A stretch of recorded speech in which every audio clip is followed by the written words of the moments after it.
RS classes में आप लोग का स्वागत है। हम लोग सोशल साइंस की इस वीडियो एक बहुत बेहतरीन वीडियो जो आपको पूरे सिलेबस से लेकर के पूरी बातें कर रहा हूँ और उसमें सारे सिलेबस की चीज़ें ख़त्म होगा एक ही वीडियो में। आप अच्छे से इसमें पूरे मन लगा कर देखिए, ध्यान से चीज़ों को आराम से समझिए। पूरे सिलेबस की बात होगी एक ही वीडियो में, पूरा सिलेबस को ख़त्म। आप चलते हैं, हम लोग आगे बढ़ते हैं। इस वीडियो को देखने के बाद यह वीडियो आपके इस विषय पर एक मजबूत पकड़ को बनाने के लिए, एक अपनी अच्छे नंबर लाने के लिए, टॉप लिस्ट में जाने के लिए, टॉपर बनने के लिए एक मतलब महत्वपूर्ण वीडियो के रूप में है, जो आपके मैक्सिमम नंबर इससे आ जाएंगे। ये पूरे सिलेबस से है और इसमें हम लोगों ने एक एक क्वेश्चन को बारी बारी से देखते हैं। बिना समय गंवाए चलिए हम टॉपिक पर चलते हैं और एक एक क्वेश्चन को बारीकी से अच्छे से इसको एक्सप्लेनेशन समझते हैं। हम लोग पहले क्वेश्चन पर ध्यान दें और ये सोशल साइंस का यह वीडियो देखने के बाद, यह वीडियो के देखने के बाद आप खुद अपने अंदर आप महसूस करने लगेंगे कि वास्तव में हमें सोशल साइंस पे पकड़ अब होने लगी है। और इसको देखने के बाद कहीं आपको वीडियो देखने की ज़रूरत नहीं पड़ेगी। तो चलिए बिना समय गंवाए हम लोग वीडियो की शुरुआत करते हैं, सिलेबस पर बात करते हैं, क्वेश्चन पे बात करते हैं। देखिएगा 1700 ये जो 89 में फ्रांस की किस प्रकार की शासन व्यवस्था थी, उसका विरोध क्यों हुआ, कोई एक कारण बताइए भाई। 1789 में फ्रांस की राजतंत्रात्मक शासन व्यवस्था थी। आर्थिक आर्थिक कुप्रबंध आर्थिक कुप्रबंध भाई, इसके पहले जो शासन व्यवस्था थी वह राजतंत्र शासन व्यवस्था थी।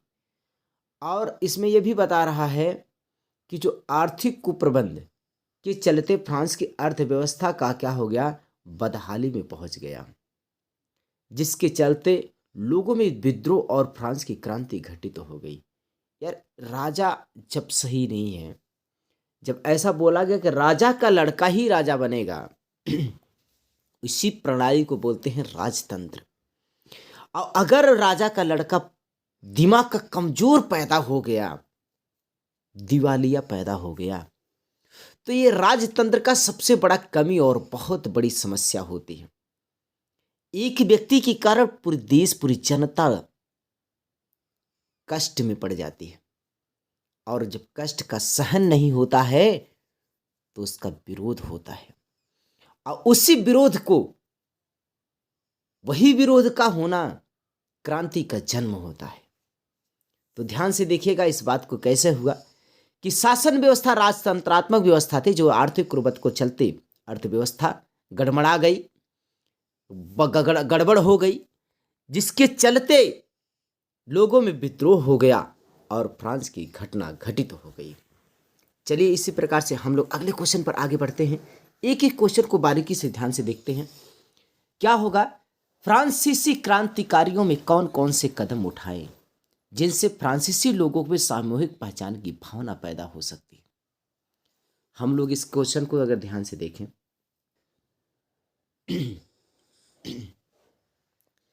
फ्रांस की क्रांति में कौन कौन से, देखिए बात यह होगी, क्रांति सरकार को दबाने के लिए, राजतंत्र की व्यवस्था राजा को दबाने के लिए, भाई उसको हटाने के लिए कौन कौन से कदम उठाया गया जिससे लोग एक होने जरूरत पड़ेगी, और एक कौन कौन से नीतियाँ अपनाई गई, कौन कौन से विचार अपनाए गए जिससे लोग एक हुए। देखिए पहले 3 बातें इसमें बताई जा रही है। पहला है कि फ्रांसीसी झंडा का निर्माण हो, जिससे मान लीजिए तिरंगा है हमारे इंडिया का, जहाँ भी देखे तिरंगे शान के लिए होती है और एक अपनी पहचान होती है कि हिंदुस्तानी है। और इस सब कुछ एक सभी के मध्य में कितना भी हो, लेकिन अपने तिरंगे को, शान को हर कोई सम्मान करता है। तो इसी प्रकार से यहाँ भी है, फ्रांसीसी क्रांतिकारियों में बनाए गए एक नए कदम उठाने के लिए झंडा का निर्माण किया गया। स्टेट जनरल को नाम बदलकर नेशनल असेंबली कर दिया। देखो पहला तो झंडा का निर्माण हुआ, लेकिन दूसरा है क्या, स्टेट जनरल का नाम बदल करके नेशनल ओलंपिक। भाई स्टेट समझते हो, स्टेट का मतलब ये कि थोड़ी दूरी की शासन व्यवस्था, मतलब ये जो ना, ये स्टेट का मतलब अलग अलग स्टेट को बदल कर नेशनल असेंबली कर दिया। भाई पूरे पूरे पूरे पूरे राष्ट्र की बात होने लगी। एक तो ये पहली बात समझ में आई कि झंडा का निर्माण। दूसरा, ई स्टेट जनरल को हटा करके नेशनल पूरे राष्ट्रीय असेंबली सभा बना दिया गया। चलो भाई, तीसरी बात इन्होंने ये बताया है ना कि लोगों में के बीच नई स्तुतियों की रचना हुई। जैसे शपथ ली गई, शपथ माने होता कसम। शहीदों को गुणगान गाया जाने लगा। अच्छा बताओ, कोई अच्छा हर कोई बखान चाहता है यार कि मेरी कोई बखान हो जाए।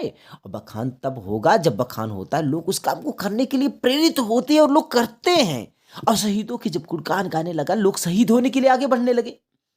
यार कुछ शहीदों का जब गुणगान होने लगा तो शहीदों की संख्या बढ़ने लगी। और शहीदों की संख्या बढ़ने लगी तो लोग उसको डट कर सामना करने लगे। और लोग डट करके सामना करने लगे तो उसका एक पहचान और वर्चस्व बनने लगा। तो यही बातें आगे बढ़कर को हो रही है। क्या हो रही है? देखिए, अभी तो ये बातें हम लोग तीनों बातें समझ पाए। आगे देखिए, ऑटोमान बिस्मार्क ये एक ऐसा व्यक्ति है जो जर्मनी के एकीकरण में बहुत ही ज़्यादा इंपॉर्टेंट क्वेश्चन यार। ऑटोमान बिस्मार्क एक ऐसा महान व्यक्ति कहाँ का? जर्मनी को एक करने का, एकीकरण का मतलब ये करना जो गुटों में अनेक 38 स्टेट में बटा हुआ जाता, वो अलग अलग था, जहाँ पे अलग अलग राजाओं की प्रतियां अपनी एक नीतियाँ अलग अलग चलती थी। और उस नीतियों को अलग हटा करके ऑटोमान बिस्मार्क ने क्या किया? रक्त और लोह की नीति पे चल करके, सैन्य शक्ति को चल करके जर्मनी को एकीकरण की महत्वपूर्ण भूमिका निभाया।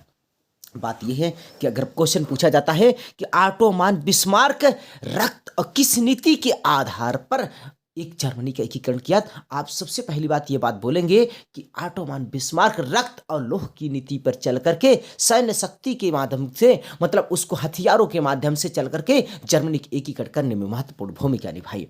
इसलिए उसे जर्मनी के एकीकरण का क्या बोलते हैं? जनक कहते हैं। क्वेश्चन पूछता है कि यदि जर्मनी का एकीकरण किसने किया, तो आप बताएंगे जर्मनी के एकीकरण किसने किया? ऑटोमान बिस्मार्क ने किया। इस बात को समझते हैं। मैं उम्मीद कर रहा हूं ये बातें अच्छे से क्लियर हो रही होगी। ऑटोमान बिस्मार्क रक्त और लोह की नीति पे चलकर, सैन्य शक्ति को चल करके जर्मनी के एकीकरण करने में महत्वपूर्ण भूमिका निभाई। इसका मतलब जर्मनी के एकीकरण के जनक कौन है भैया? जर्मनी के एकीकरण का जनक, जर्मनी के जनक कौन होते हैं? कौन है? ऑटोमान बिस्मार्क हैं। अगले की बात करें, कभी आपको एकीकरण की क्वेश्चन जब आते हैं तो वहां पर कभी उसमें भी देते हैं, जो सिमेसिनी की बात आती है, जो इटली के एकीकरण की है, उसमें भी ऑप्शन में रूप में ये भी मिलता है।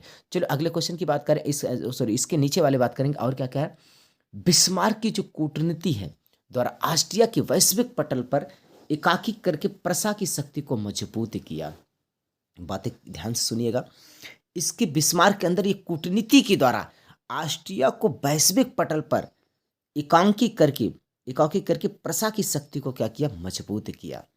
आगे देखिएगा, जर्मनी के एकीकरण कब और कैसे हुआ। अभी बात हुई थी अभी कि जर्मनी के एकीकरण में महत्वपूर्ण भूमिका किसको निभाया और इसमें कैसे कैसे हुआ। देखिएगा कब हुआ। देखिए शुरुआत कब हुआ? 1848 से शुरू हुआ। मतलब मध्यवर्गीय जर्मन के लोगों में प्रबल राष्ट्रवादी भावनाएं विद्यमान थी। मेरी बात सुनिए, मध्यवर्गीय जर्मन के लोगों को प्रबल, ये जो मध्यवर्गीय लोग थे ना, यही महत्वपूर्ण भूमिका निभाए। मध्यवर्गीय लोग तो जर्मन के लोगों ने प्रबल भूमिका है भाई इनकी, प्रबल भूमिका। कैसे? इन राष्ट्रवादी लोगों में 1848 ईस्वी में जर्मन महासंघ के विभिन्न क्षेत्रों को, जर्मन महासंघ, जर्मन के कितने 38 स्टेट में बटा हुआ था। जर्मन महासंघ के विभिन्न क्षेत्रों को एकता के सूत्र में बांधने एक निर्वाचित संसद के माध्यम से शासित राष्ट्र राज्य बनाने का प्रयास किया। 7 वर्षों तक युद्ध हुआ था भाई, 7 वर्षों तक युद्ध लड़ा। ऑस्ट्रिया, डेनमार्क और फ्रांस के 3 युद्धों पर प्रसा की जीत हुई, जिसमें एकीकरण की प्रक्रिया पूरी हुई। जनवरी 1800 कितने भैया? 71 में वर्साय में हुए एक समारोह को प्रसा राजा विलियम प्रथम, बहुत अच्छी बात लिखी गई है, विलियम प्रथम को जर्मनी का सम्राट घोषित किया गया। ध्यान रहे, ये क्वेश्चन बार बार पूछता है कि जब जर्मनी का एकीकरण हो जाता है ना, तो जर्मनी के एकीकरण हो जाने के बाद जो प्रथम जर्मनी का कौन सम्राट बना, किसको घोषित किया गया? तो आप बोलेंगे कौन सा? राजा विलियम प्रथम। ठीक है, अगला देखिएगा, जर्मनी के एकीकरण में महत्वपूर्ण योगदान किसका रहा? जर्मन राष्ट्र का प्रथम सम्राट कौन? बस वही बात, जर्मन सम्राट कौन? प्रसा के थे, और जर्मन कौन सम्राट? विलियम प्रथम को घोषित किया गया। मतलब कहा गया कि जर्मनी के एकीकरण में सर्वाधिक भूमिका जो थी वह ऑटोमान बिस्मार्क की थी। किसकी थी? ऑटोमान बिस्मार्क की थी। एकीकरण के जर्मन राष्ट्र का प्रथम सम्राट विलियम प्रथम को घोषित किया गया। लल्ला आगे देखिएगा, वियना कांग्रेस का सम्मेलन कब और कहाँ हुआ? इस बात का ध्यान रखिए लल्ला कि ब्रिटेन, रूस, प्रसा और ऑस्ट्रिया जैसी यूरोपीय शक्तियों की सम्मिलित ने वाटरलू के युद्ध में नेपोलियन को 15 से 1815 में पराजित करने के बाद इन देशों ने प्रतिनिधि यूरोप में समझौता करने के लिए 1815 ईस्वी में एक वियना नामक स्थान पर एक बैठक होती है जिसे वियना की संधि कहा जाता है। इसे वियना कांग्रेस का सम्मेलन भी कहते हैं। देखिए भाई, वियना की संधि को ही वियना कांग्रेस का सम्मेलन भी कहते हैं। आगे देखिएगा, इसमें लिखी गई बातें ये है कि फ्रांस की क्रांति के दो परिणाम बताइए। अच्छा बताइए, फ्रांस की क्रांति हुई, इसके दो परिणाम मिले। पहला, फ्रांस के निरंकुश राजतंत्र का अंत हो जाता है। फ्रांस की समानता, स्वतंत्रता और भ्रातृत्व की भावना का विकास होता है। न्याय व्यवस्था का पुनर्गठन हुआ और पूरे देश में समान कानून संहिता को लागू किया गया। इटली के एकीकरण आ गए। अब इसमें वही लोग होंगे, गैरीबाल्डी, इनवेल्दिती और कामोर, जैसे मेसेनी, यही 3-4 लोग होंगे। चलो ठीक है।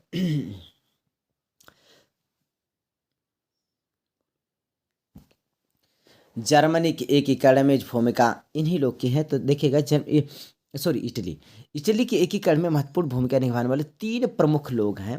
कौन कौन से भैया? ये तो मेस्सिनी का काहे नहीं लिए यार, मेस्सिनी को कहाँ हटा दिए? मेस्सिनी भी तो है इसी में। नेताओं में काउंट काबूर का है, गैरीबाल्डी है, विक्टर एनवेल्दिती हैं, और एक और भैया जैसे मेस्सिनी भी हैं। 3 वो भी जो मेस्सिनी भी है। मेस्सिनी को मैं बहुत मानता हूँ, आप लोग भी मानिए, सही लोग है, सही इंसान था वो मेस्सिनी।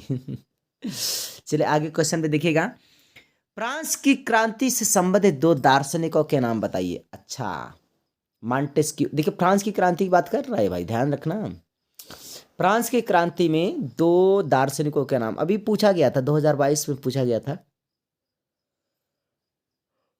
जो सेट कराया उसमें भी पूछा था। तो 2 नाम बताना है, 2 दार्शनिकों के नाम। देखो, ये एक मॉन्टेस्क्यू है, वोल्टेयर है, और तीसरा अगर पूछेगा रूसो का नाम भी बता देना। रूसो तीसरा भैया, रूसो अच्छे हैं, रूसो भी बहुत अच्छा है, रूसो ये भी अच्छे व्यक्ति हैं, ध्यान देना। आगे देखिए, गृह युद्ध से क्या तात्पर्य है?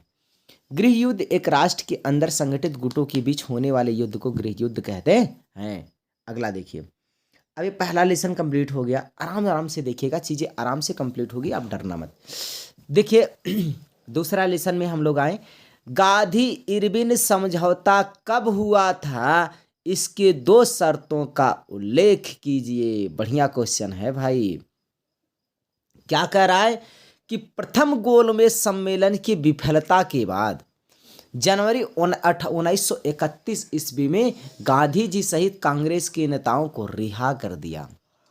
देखो, इन्होंने कहा कि भाई देखिए, प्रथम गोलमेज सम्मेलन जब विफल हो गया तो गांधी जी सहित कांग्रेस के नेताओं को क्या कर दिया? रिहा कर दिया। लॉर्ड इरविन से बात हुई थी। लॉर्ड इरविन और गांधी जी के बीच में 5 मार्च को 1931 में एक समझौता हुआ, इसी समझौता को क्या बोला गया? गांधी इरविन समझौता।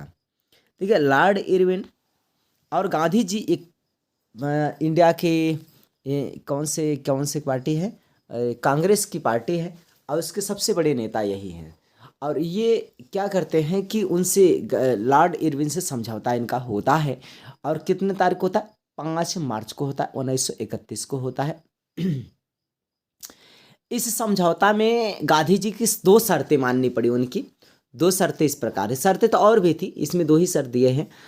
पहला शर्त, इसमें 2 शर्त इस प्रकार, गांधी जी ने लंदन में होने वाले दूसरे गोलमेज सम्मेलन में भाग लेने पर सहमति प्रकट कर ली। चलो भाई, सहमति प्रकट कर लिया। दूसरी बात, इसके बदले में सरकार राजनीतिक कैदियों को राजनीतिक कैदियों को रिहा करने पर सहमत हो गए। क्लियर लल्ला। चलो आगे देखिए। 1916 से 1917 महात्मा गांधी जी किसानों के पक्ष में आयोजित किए गए 2 सत्याग्रह, बहुत बढ़िया सत्याग्रह है लल्ला। यह एक ऐसा सत्याग्रह आंदोलन है जिसके सहायता से, इसी आंदोलन से महात्मा गांधी का वर्चस्व इंडिया में बना।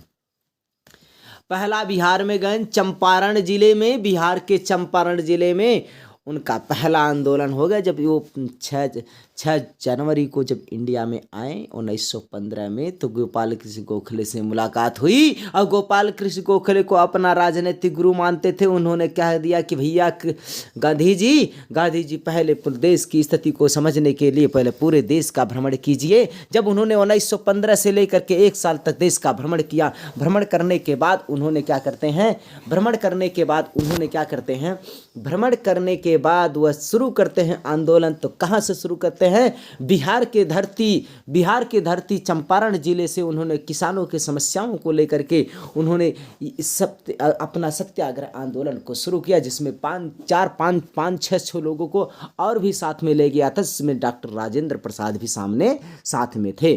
देखिएगा, हर समुदाय के लोग थे, मुस्लिम समुदाय के लोग थे, हिंदुत्व के वर्चस्व वाले लोग थे, सभी लोग मिल करके वहाँ पर उसमें भाग लिए।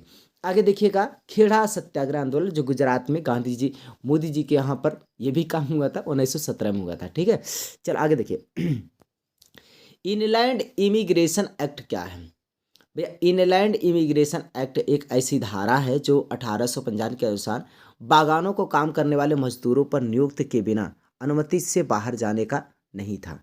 ये भैया एक ऐसा धारा रहा कि जब यहाँ से लिया यह इमिग्रेशन एक्ट रहा कि अगर जो बागान में काम करने वाले मजदूर किसान रहे बेचारे, उनकी नियुक्ति उसको नियोक्ता के बिना, जो उसको नियुक्ति दिया है, जो उनको भर्ती कराया है उसमें मजदूरी में, जब तक वो आदेश न दें तब तक वो बागान खेती से बाहर ना जा सकते हैं, तब तक वो बाहर जाने की अनुमति नहीं है। मतलब जब तुम्हें बाहर जाए खोए तो उनसे बिना पूछे अगर तू बाहर चला गया तो ऊपर ये धारा लग जाए, का नाम हो इनलैंड इमिग्रेशन एक्ट। एक्ट माने होता धारा लग जाए, मुकदमा लग जाए उनके ऊपर, तो उनके सजा हो जाए, यही नातकारे वो बाहर न जाई। आगे देखा, आगे कहतन गांधी जी ने भारत छोड़ो आंदोलन क्यों चलाए? रे भैया कौनो काम हो तब चलाए हुई, भारत छोड़ो आंदोलन काहे न चले बतावा? देश में अंग्रेज के गुलामी से जंगी झगड़ा हुआ है, परेशानी इतनी ज़्यादा हो, पहले वादा कर रहन, जब वादा तोड़त हन तो आंदोलन होए। पहले जब कोई बात कहता है और उस बात को लोग मानते नहीं हैं, जब मानेंगे नहीं तो गुस्सा आएगा, जब गुस्सा आएगा तो उसका विरोध करेंगे तो आंदोलन होगा। वही आंदोलन गधियों कई नहीं। गांधी जी से पहले चर्चा करे रहन का अंग्रेज कहे थे, भारत के अंग्रेज ने गुलामी से मुक्त होने के लिए दूसरे विश्व युद्ध में ये वादा कर रहन, तू हमारा साथ दे, जैसे हम युद्ध जीत जाब, जैसे युद्ध जीतब वैसे भारत छोड़ के चला जावे। लेकिन जैसे 39 में युद्ध खत्म होता है, लेकिन उन बातों को नहीं मानते। गांधी जी कुछ दिन तक इंतजार कर लेते हैं, जब थोड़ा दिन और बीतता है गांधी जी अपना वर्चस्व शुरू कर देते हैं, आंदोलन शुरू करते हैं। इसका नाम, आंदोलन का नाम रखा गया भारत छोड़ो आंदोलन। अब नहीं रहेंगे, अब तुम छोड़ दो जल्दी से। तब उन्होंने क्या किया, भारत ने महात्मा गांधी को गुलामी से मुक्त कराने के लिए दूसरे युद्ध के दौरान 8 अगस्त 1942 में गांधी जी ने भारत छोड़ो आंदोलन की शुरुआत कर दिया। आगे देखिएगा, द्वैध शासन का अर्थ क्या? देखिए, जब किसी देश का शासन 2 शक्तियों से संचालित होता है उसे द्वैध शासन कहते हैं। जैसे कोई भी देश है, अगर उसके शासन 2 शक्तियों के द्वारा होता है, राज्य और केंद्र, जैसे हमारे यहाँ पे द्वैध शासन व्यवस्था है, तो इसी को कहते हैं। आगे देखिए, पिकेटिंग समझ में आ गई होगी, जहाँ पर देखो राज्य सरकार और केंद्र सरकार दोनों शासन करता है। पिकेटिंग का क्या अर्थ होता है? पिकेटिंग देखिए एक ऐसा, पिकेटिंग प्रदर्शन या विरोध का एक ऐसा प्रारूप है जिसमें लोग दुकान, फैक्ट्री, ऑफिस में जाने का मार्ग को अवरुद्ध करके अपना विरोध प्रकट करते हैं। मतलब समझ बात है, कहा कि मतलब ये है कि जब कोई ऐसा प्रदर्शन हो, इस प्रकार के विरोध ये एक प्रकार पिकेटिंग विरोध है। वही विरोध ऐसा है ना कि जहाँ पर जिसमें लोग का होता है, दुकान पे कतौ जात हो, फैक्ट्री में जात हो, ऑफिस में जात हो, ओकर मार्ग खड़ा होकर रोक ले, रोक कर विरोध करे, वही को पिकेटिंग कहते हैं। उसी को बाद पिकेटिंग कहते हैं लाला, पिकेटिंग। आगे देखिएगा, 1789 में फ्रांस के किस प्रकार की शासन व्यवस्था थी, इसका विरोध क्यों हुआ? कोई एक कारण लिखिए। अच्छा यार, कारण एक ही लिखे कहें, लेकिन बहुतों कारण हुआ। कारण दियो साधु रावय आता, मतलब सामाजिक कारण, धार्मिक कारण, राजनीतिक कारण, आर्थिक कारण, और कौन सा आर्थिक कारण, और कौन सा वैचारिक कारण, और तात्कालिक कारण। इतने कारण हैं। अब इस कारणों में से कह रहा है कि कोई एक कारण बताई दे। कारण तो बहुत से है यार, है ना। इसमें बताने एक ही कारण है, तो ये बात चलते रहते हैं। अर्थव्यवस्था की बहाली, अभी इसमें क्या बोलते हैं, इसमें बोलिए सच में फ्रांस के राजतंत्रात्मक शासन व्यवस्था थी। आर्थिक कुप्रबंध को चलते फ्रांस की आर्थिक बहाली पहुंची, जिससे चलते लोगों में विद्रोह हुआ और क्रांति घटित हो गई। चलो आगे देखिए। फ्रांसीसी क्रांति में कौन कौन से कदम उठाए? वही फिर आ गया क्या यार? फिर वही आ गया? अच्छा चलो ठीक है, फिर वही आ गया। एक मिनट अल्लाह, आगे चलते। हाँ ठीक है, इधर देखिए। अब यहाँ से हम लोग इस बात को क्वेश्चन करेंगे, नेहरू रिपोर्ट की दो विशेषताएं बताइए। देखिए नेहरू रिपोर्ट क्या है, और नेहरू रिपोर्ट की दो विशेषताएं पूछ रहा है। लखनऊ में आयोजित सर्वदलीय सम्मेलन में 10 अगस्त 1928 ईस्वी को लखनऊ रिपोर्ट प्रस्तुत की गई। भैया एक ध्यान से सुन लें, लखनऊ रिपोर्ट कब प्रस्तुत की गई? देखिए कहाँ कब प्रस्तुत की गई? 10 अगस्त 1928 ईस्वी को लखनऊ रिपोर्ट प्रस्तुत की गई। लखनऊ रिपोर्ट कहा गया प्रस्तुत की गई। लखनऊ रिपोर्ट 10 अगस्त 1900 कितने भैया 28 में रिपोर्ट प्रस्तुत की गई। ठीक है। अब एक जब कौनो रिपोर्ट देवाए न, तो कर मुखिया हो, मुखिया का अध्यक्ष बोला था ना, अध्यक्ष। तो अध्यक्ष के मोतीलाल नेहरू, जो पहले प्रधानमंत्री बना रहे, बहुत चालाक आदमी रहने। देखिएगा, नेहरू रिपोर्ट कहा गया क्या है? नेहरू रिपोर्ट है, इन्होंने दो प्रमुख विशेषता बताएं। कहा कि भारत को स्वराज शीघ्र प्रदान किया जाए, ये कह भारत को स्वराज शीघ्र प्रदान किया जाए। दूसरा इन्होंने कहे कार्यकारी विधानमंडल में प्रति उत्तरदायित्व, है ना। दो चीजें हो गई। अगला क्वेश्चन देखिए। संथाल विद्रोह के नेता का नाम बताइए। यार संथाल विद्रोह के नेता के नाम क्या है? दो, एक सिद्धू और एक कान्हू। संथाल। अगला देखिए, पूना पैक्ट और उसके प्रावधान बताइए। भाई सितंबर 1932 में अंबेडकर जी और गांधी जी की सहमति प्रकट करते हुए पूना पैक्ट पर हस्ताक्षर हुआ। देखिए भाई, गांधी जी के अंदर दल बदलू विचार थे, लेकिन अंबेडकर साहब इस नीति को जानते थे कि ये गांधी जी इस विचार के हैं। तो वहाँ पर समस्या ये हुई, और अंबेडकर जी उस बात पर अड़े रहे जो अनुसूचित जाति की मदद करने के लिए, ठीक है, तो उसके आरक्षण सीटों के लिए लड़ाई लड़ रहे थे। उसी समय उनके दोनों में विवाद था, उन विवादों को लेकर के हस्ताक्षर हुआ, एक प्रावधान रखा गया। सितंबर के महीना 1932 में अंबेडकर जी गांधी जी की सहमति प्रकट करने के लिए पूना पैक्ट पर हस्ताक्षर किए। इस सहमति से दलित वर्गों के अनुसूचित जाति को प्रांतीय और केंद्रीय विधायिकाओं में परिषदों के आरक्षित सीटें मिल जाएं, हालांकि उनके लिए मतदान सामान्य निर्वाचक क्षेत्रों में ही होता है। चलो अगला देखिए। 1930 ईस्वी में सभी ने अवज्ञा आंदोलन कार्यक्रम का उल्लेख कीजिए। देखिए ये समय, अवज्ञा आंदोलन का मतलब आज्ञा न मानना। अब ये गांधी जी के द्वारा चला गया एक ऐसा आंदोलन है जो ये बोला गया था कि जो अंग्रेज कहते हैं उनके हम कानून को, नियम को, उनकी आज्ञा का पालन हम लोग नहीं करेंगे। और उसमें कौन कौन सी चीज़ कहे हैं गांधी जी? कहे हैं कि विदेशी वस्तुओं को मत खरीदिए, मतलब बहिष्कार करिए, बहिष्कार मैंने छोड़ दीजिए। सरकारी शिक्षण संस्थानों में कार्यालयों का बहिष्कार कर दीजिए। उनका जो भी ये सरकारी जो कार्यक्रम है, ये देखो, विदेशी सामान का बहिष्कार करिए, पढ़ने लिखने मत जाइए, उनके सरकारी स्कूलों मत जाइए, और नमक बनाकर नमक कानून को तोड़ देंगे हम। सरकार को कर नहीं देंगे, सरकार को हम कर भी नहीं देंगे, सरकार की जो आर्थिक स्थिति होगी वैसे ही कमज़ोर हो जाएगी। चलो अगली बात हम लोग कहेंगे, पाकिस्तान शब्द का सर्वप्रथम प्रयोग कब और किसने किया? अरे यार ये कैसा क्वेश्चन आ गया। कैम्ब्रिज विश्वविद्यालय के एक छात्र चौधरी रहमत अली, उसके 3 साथियों ने जनवरी 1933 में पैम्फलेट नव और नेवर में सर्वप्रथम पाकिस्तान का प्रयोग किया। अच्छा, काकोरी कांड में फांसी की सजा किन क्रांतिकारियों को दी गई? एक घटना हुई थी काकोरी कांड। काकोरी कांड में निम्न के 4 लोगों को फांसी दी गई: रोहन सिंह, राजेंद्र लाहिड़ी, राम प्रसाद बिस्मिल, अशफाकुल्लाह खां, ये 4 लोगों को क्या किया गया? फांसी दिया गया। किस विधेयक को काला कानून कहकर भारतीयों ने उसका विरोध किया?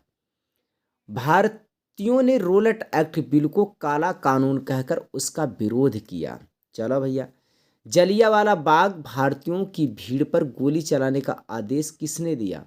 तो भैया 13 अगस्त 1919 को जलियांवाला बाग अमृतसर की जालंधर डिवीजन में, कहाँ पर?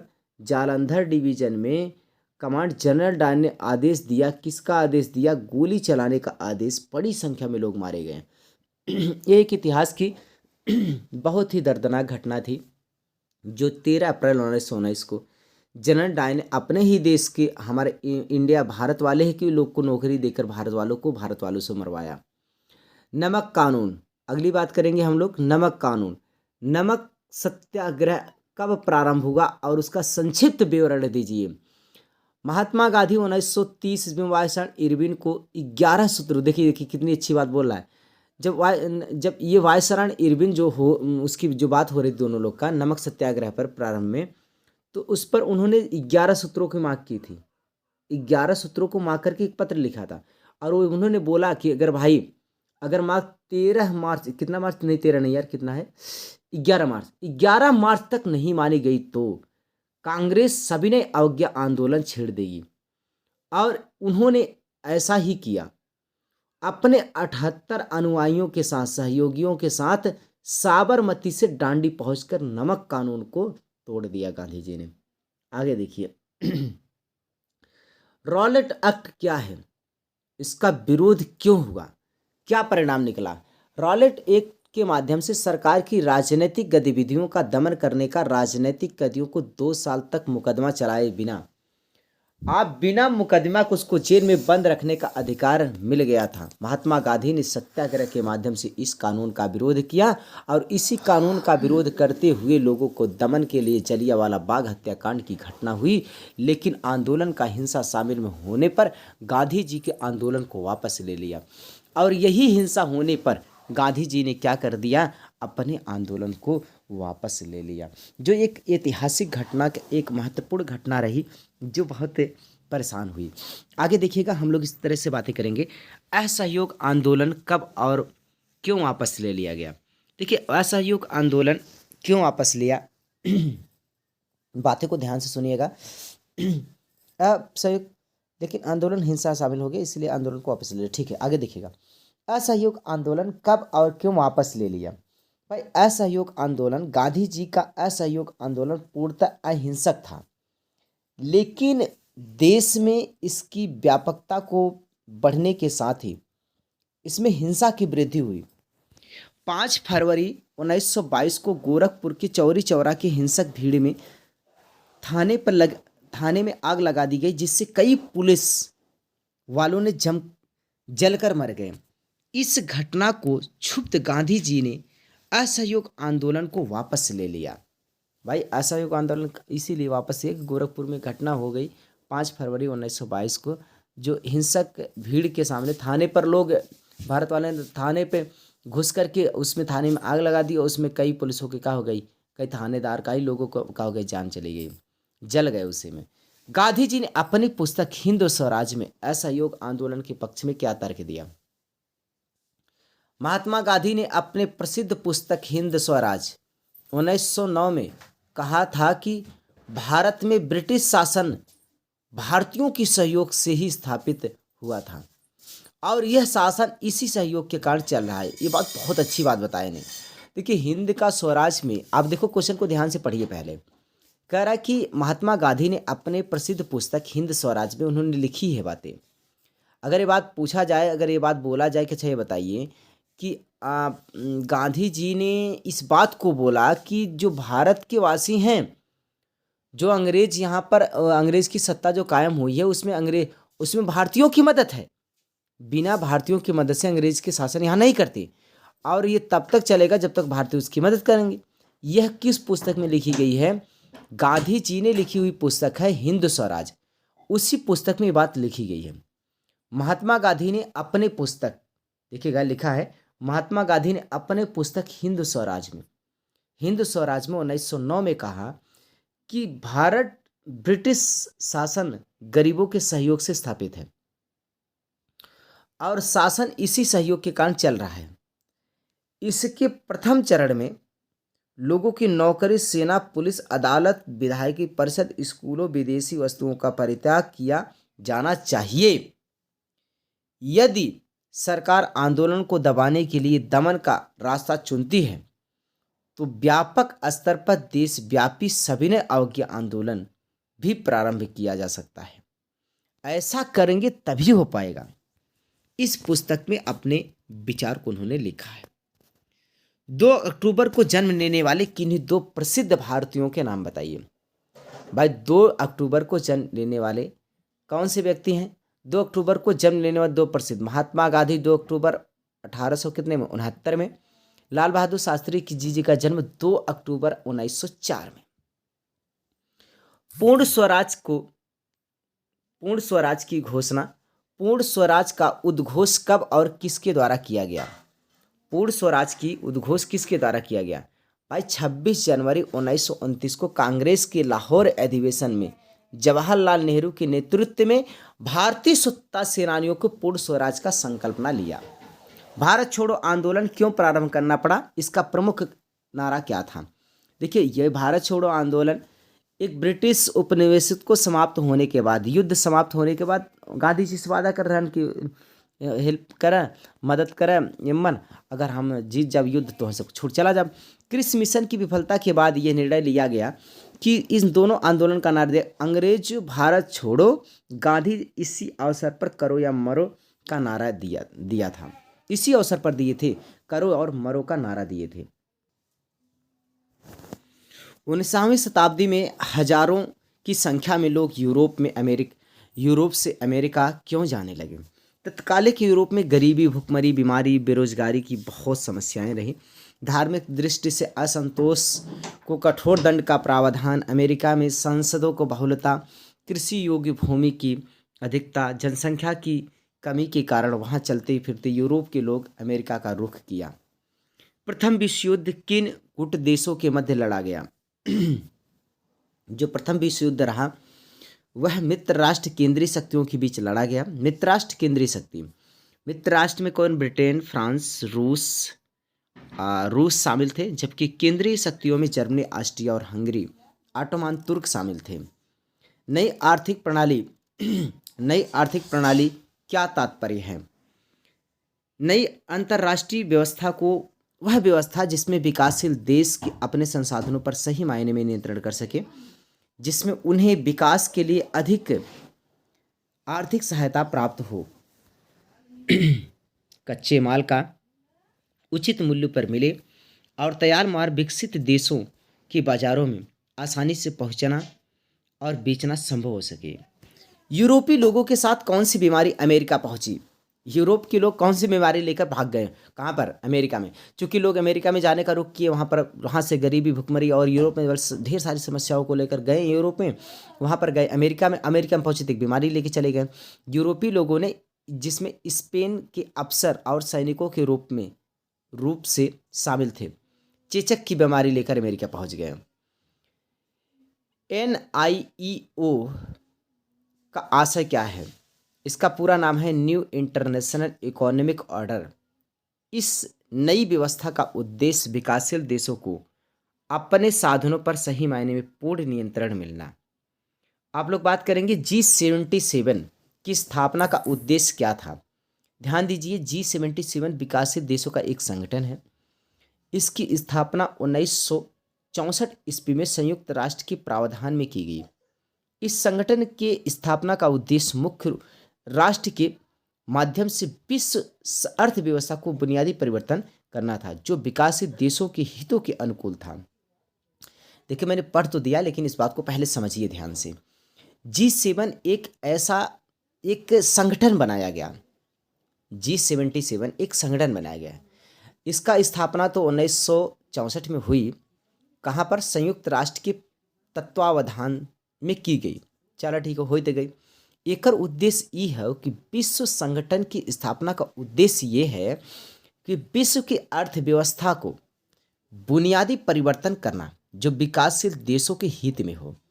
मतलब विकासशील देश जो, हाँ, जैसे विकासशील देश जैसे हमारा इंडिया हो गया, पाकिस्तान हो गया, चाइना हो गया, मतलब ये सब देशों को ध्यान में रखकर ऐसन एक अर्थव्यवस्था का ऐसन बुनियादी परिवर्तन किया जाए, अर्थव्यवस्था के बुनियाद ऐसन परिवर्तन किया जाए कि जिससे कि विकासशील देशों के हित में हो। मतलब G77 जो है एक विकासशील देशों के हित में किया गया कार्य है। सीधी सी बात समझ में आ गई होगी।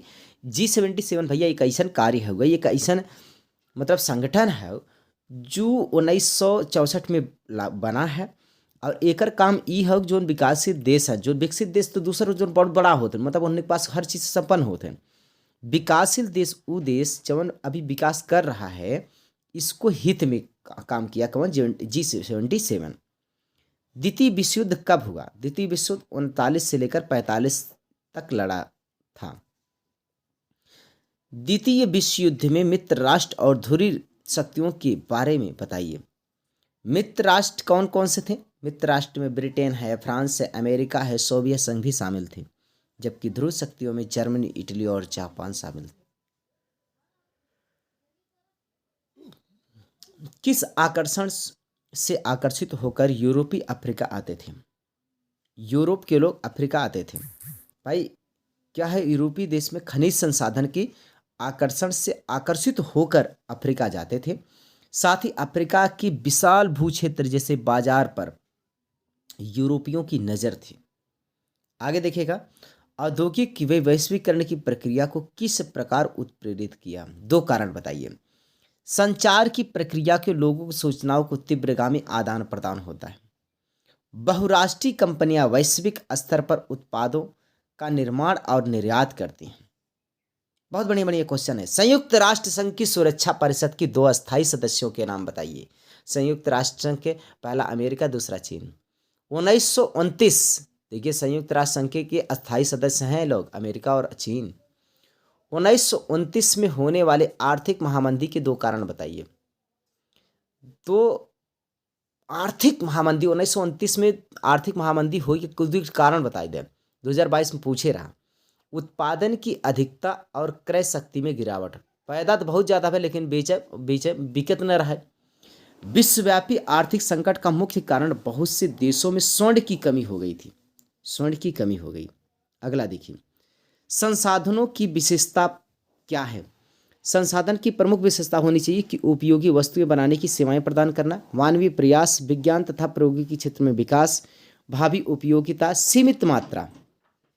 आगे कह रहा है कि मृदा के निर्माण में शैलें किस प्रकार एक महत्वपूर्ण भूमिका निभाती है? उदाहरण सहित व्याख्या कीजिए। शैलें अपने ही स्थान पर अपक्षय प्रक्रिया के अंतर्गत टूटकर पूर्ण चूर्ण हो जाती हैं। देखिएगा, अब इसी मिट्टी का निर्माण हो रहा है। मिट्टी देखिए, मृदा का निर्माण हो, शैलें अपने ही स्थान पर अपक्षय प्रक्रिया के अंतर्गत क्या हो जाती? टूटकर चूर्ण हो जाती, चूर्ण हो जाती, छोटी छोटी हो जाती। इसके वनस्पति तत्व मिलकर उपजाऊ मृदा का निर्माण करती हैं। इस प्रकार शैलें मृदा निर्माण के आधार प्रदान करती हैं। परतदार शैलें से निर्मित मृदा आग्नेय शैलों की निर्मित मृदा की अपेक्षा अधिक उपजाऊ होती हैं। मतलब कौन ज़्यादा उपजाऊ हुए? ये कहा था कि इस प्रकार मृदा का निर्माण तो होता है, लेकिन परतदार जोन शैल के द्वारा जो मृदा आग्नेय शैल से निर्मित मृदा की अपेक्षा, देखिए मतलब परतदार जोन शैल है उससे ज़्यादा मतलब उपजाऊ हुए, और जोन आग्नेय शैल से उससे कम उपजाऊ हुए। उपर्युक्त उदाहरण को देखकर संसाधन विकास का अर्थ स्पष्ट कीजिए। देखिए, संसाधन किसी भी देश का विकास की सबसे पहली रीढ़ होती है। जिस देश में संसाधन ही नहीं होंगे उसमें कंपनी कहाँ से खुलेंगे, उसमें रोजगार कहाँ से मिलेंगे, उसमें बेरोजगारी की समस्या हो, उसमें बहुत सारी अनेक प्रकार की समस्याएं होंगी। संसाधन एक क्या है, देश की महत्वपूर्ण भूमिका होती है उसके विकास में। इसमें कह रहा है, देखिए खेती करने के लिए भूमि पर अनावश्यक पदार्थों को हटाया जाता है। खेत की जुताई आदि के लिए भी किसकी जरूरत पड़ेगी।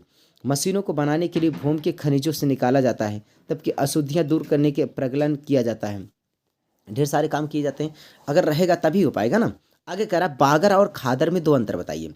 बागर जो होता है वह तुलना में अधिक बागर की तुलना में खादर अधिक उपजाऊ होता है।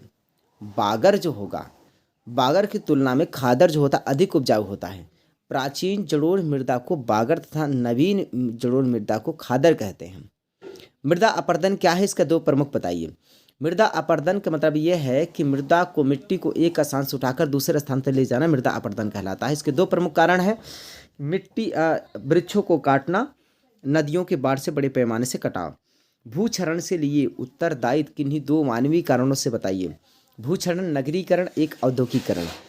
7वां क्वेश्चन है, मृदा अपरदन के नियंत्रण करने वाली किन्हीं दो विधियों का व्याख्या कीजिए। मृदा अपरदन, वृक्षारोपण, बांधों का निर्माण। ग वाला कह रहा है निम्नलिखित दो कारण बताइए, जिसमें एक उदाहरण दीजिए। संसाधन के दो ठे, सड़क, भवन, ये मानव निर्मित है। प्राकृतिक संसाधन जैसे भूमि होगी, जल होगी, प्राकृतिक संसाधन है। आगे कह रहा कि नवीकरण संसाधनों की, अनवीकरण संसाधनों की दो बिंदुओं पर अंतर बता दीजिए।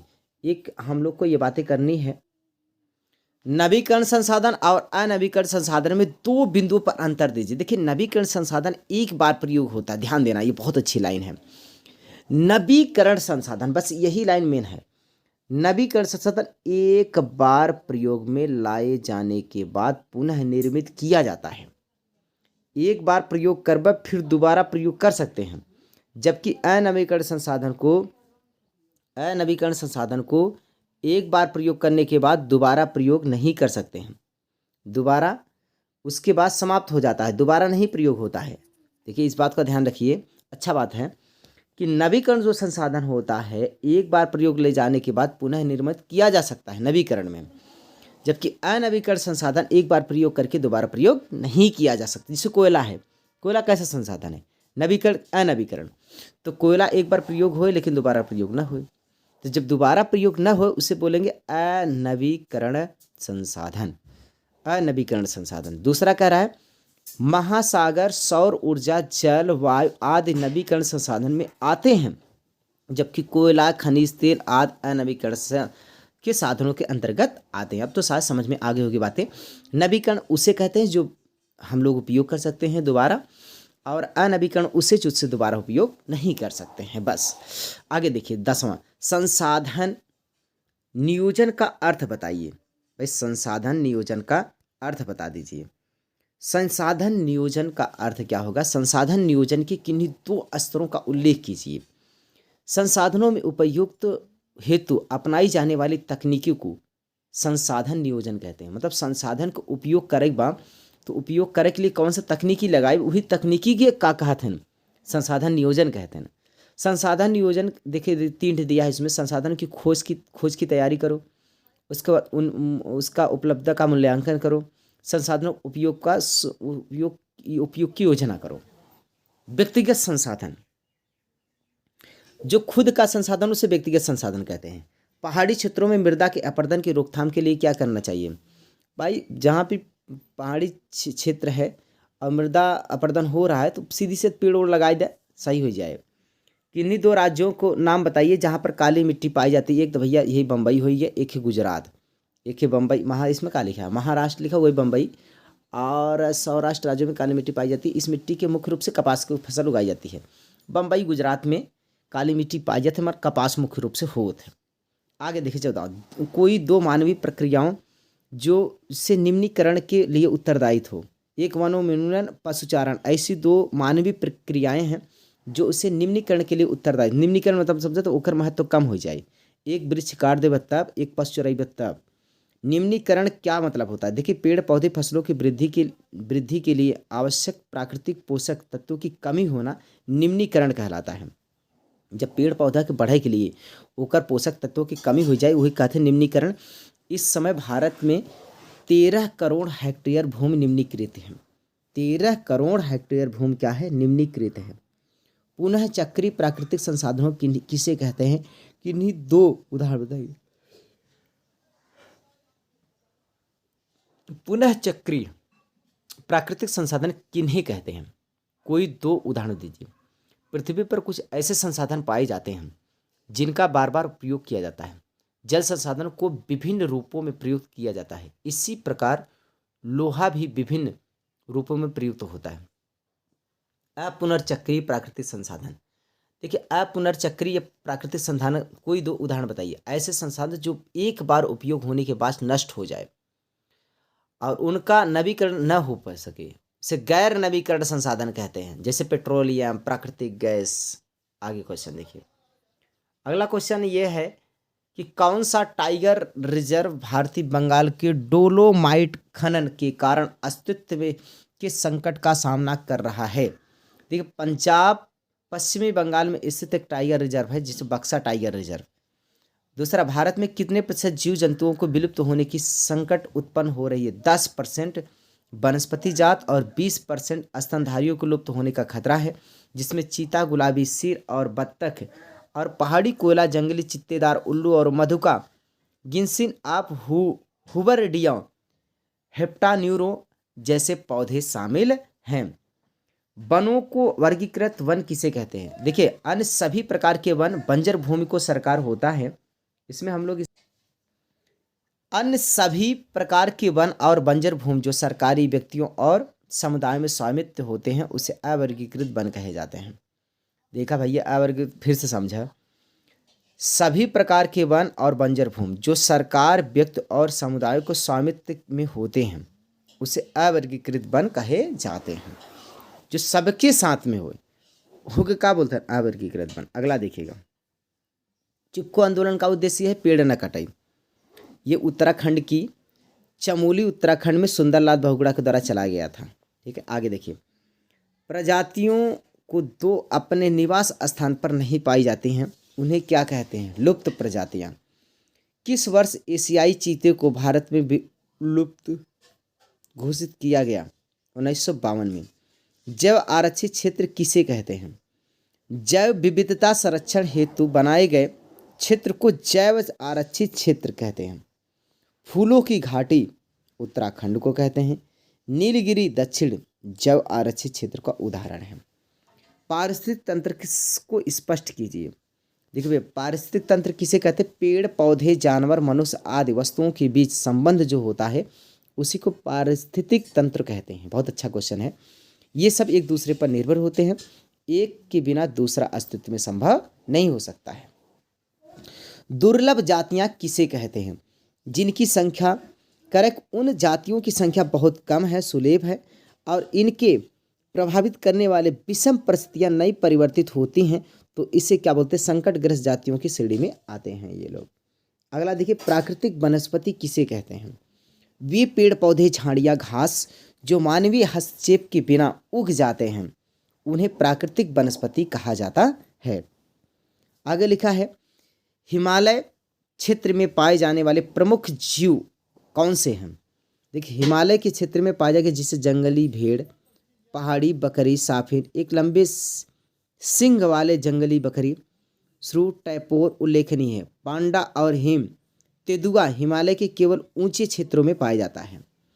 रक्षित वन भारत के किन राज्यों में पाया जाता है? रक्षित वन जेकर रख रखाव करब सरकार की जरूरत पड़े, जैसे पंजाब है, हरियाणा हो, राजस्थान, उड़ीसा, बिहार, हिमाचल प्रदेश, ये राज्यों में रक्षित वन पाए जाते हैं। आरक्षित वन भारत में किन राज्यों में पाए जाते हैं? केरल में, आंध्र प्रदेश, तमिलनाडु, महाराष्ट्र, पश्चिम बंगाल, उत्तराखंड, मध्य प्रदेश, जम्मू कश्मीर राज्यों में आरक्षित वन पाए जाते हैं।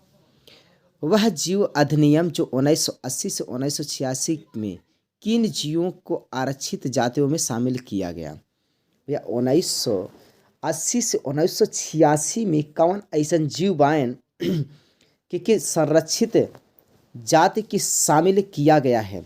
इस अधिनियम के तहत सैकड़ों तरह की तिलियों, पतंगों, मृंगों और एक ड्रैगन फ्लाई को संरक्षित जाति की श्रेणी में शामिल किया गया है। आगे देखिए, वनों के निम्नीकरण वही बात है कि जब मतलब पेड़ पौधों को जब उनका भोजन सही उचित रूप से न मिले, उसके क्या बोलते हैं? निम्नीकरण। वनों के निम्नीकरण में बाद में देखो, स्वतंत्रता प्राप्ति के बाद कृषि क्षेत्र का विस्तार हुआ। स्थानांतरित कृषि का दूसरा नाम झूम खेती तथा स्लैश और बर्न खेती के लिए वनों की कटाई। उपनिवेशवाद काल से रेल लाइन, कृषि व्यवसाय, आदि खनन क्रियाओं की वृद्धि से निम्नीकरण का कारण है। ये भी पेड़ों की कटाई है भैया, निम्नीकरण हो गया, पेड़ खत्म हो गए, कम हो रहे हैं। विकास की धारणी का क्या अर्थ है? कह रहे हैं देखिए भाई, विकास एक ऐसी प्रक्रिया है जो पर्यावरण को बिना क्षति पहुंचाए विकास का क्रम जारी रखता है तथा वह भविष्य में पीढ़ियों की आवश्यकता की अवहेलना नहीं करता है। वर्षा जल संग्रह की क्या आवश्यकता है? देखिए भाई, शुष्क मतलब शुष्क माने गर्मी के मौसम में जल की कमी पूरा करने के लिए वर्षा जल की संग्रह करना आवश्यक होता है।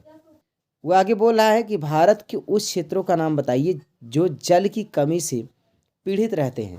भाई सबसे बड़े तो परेशान बेचारे राजस्थान वाले होते हैं।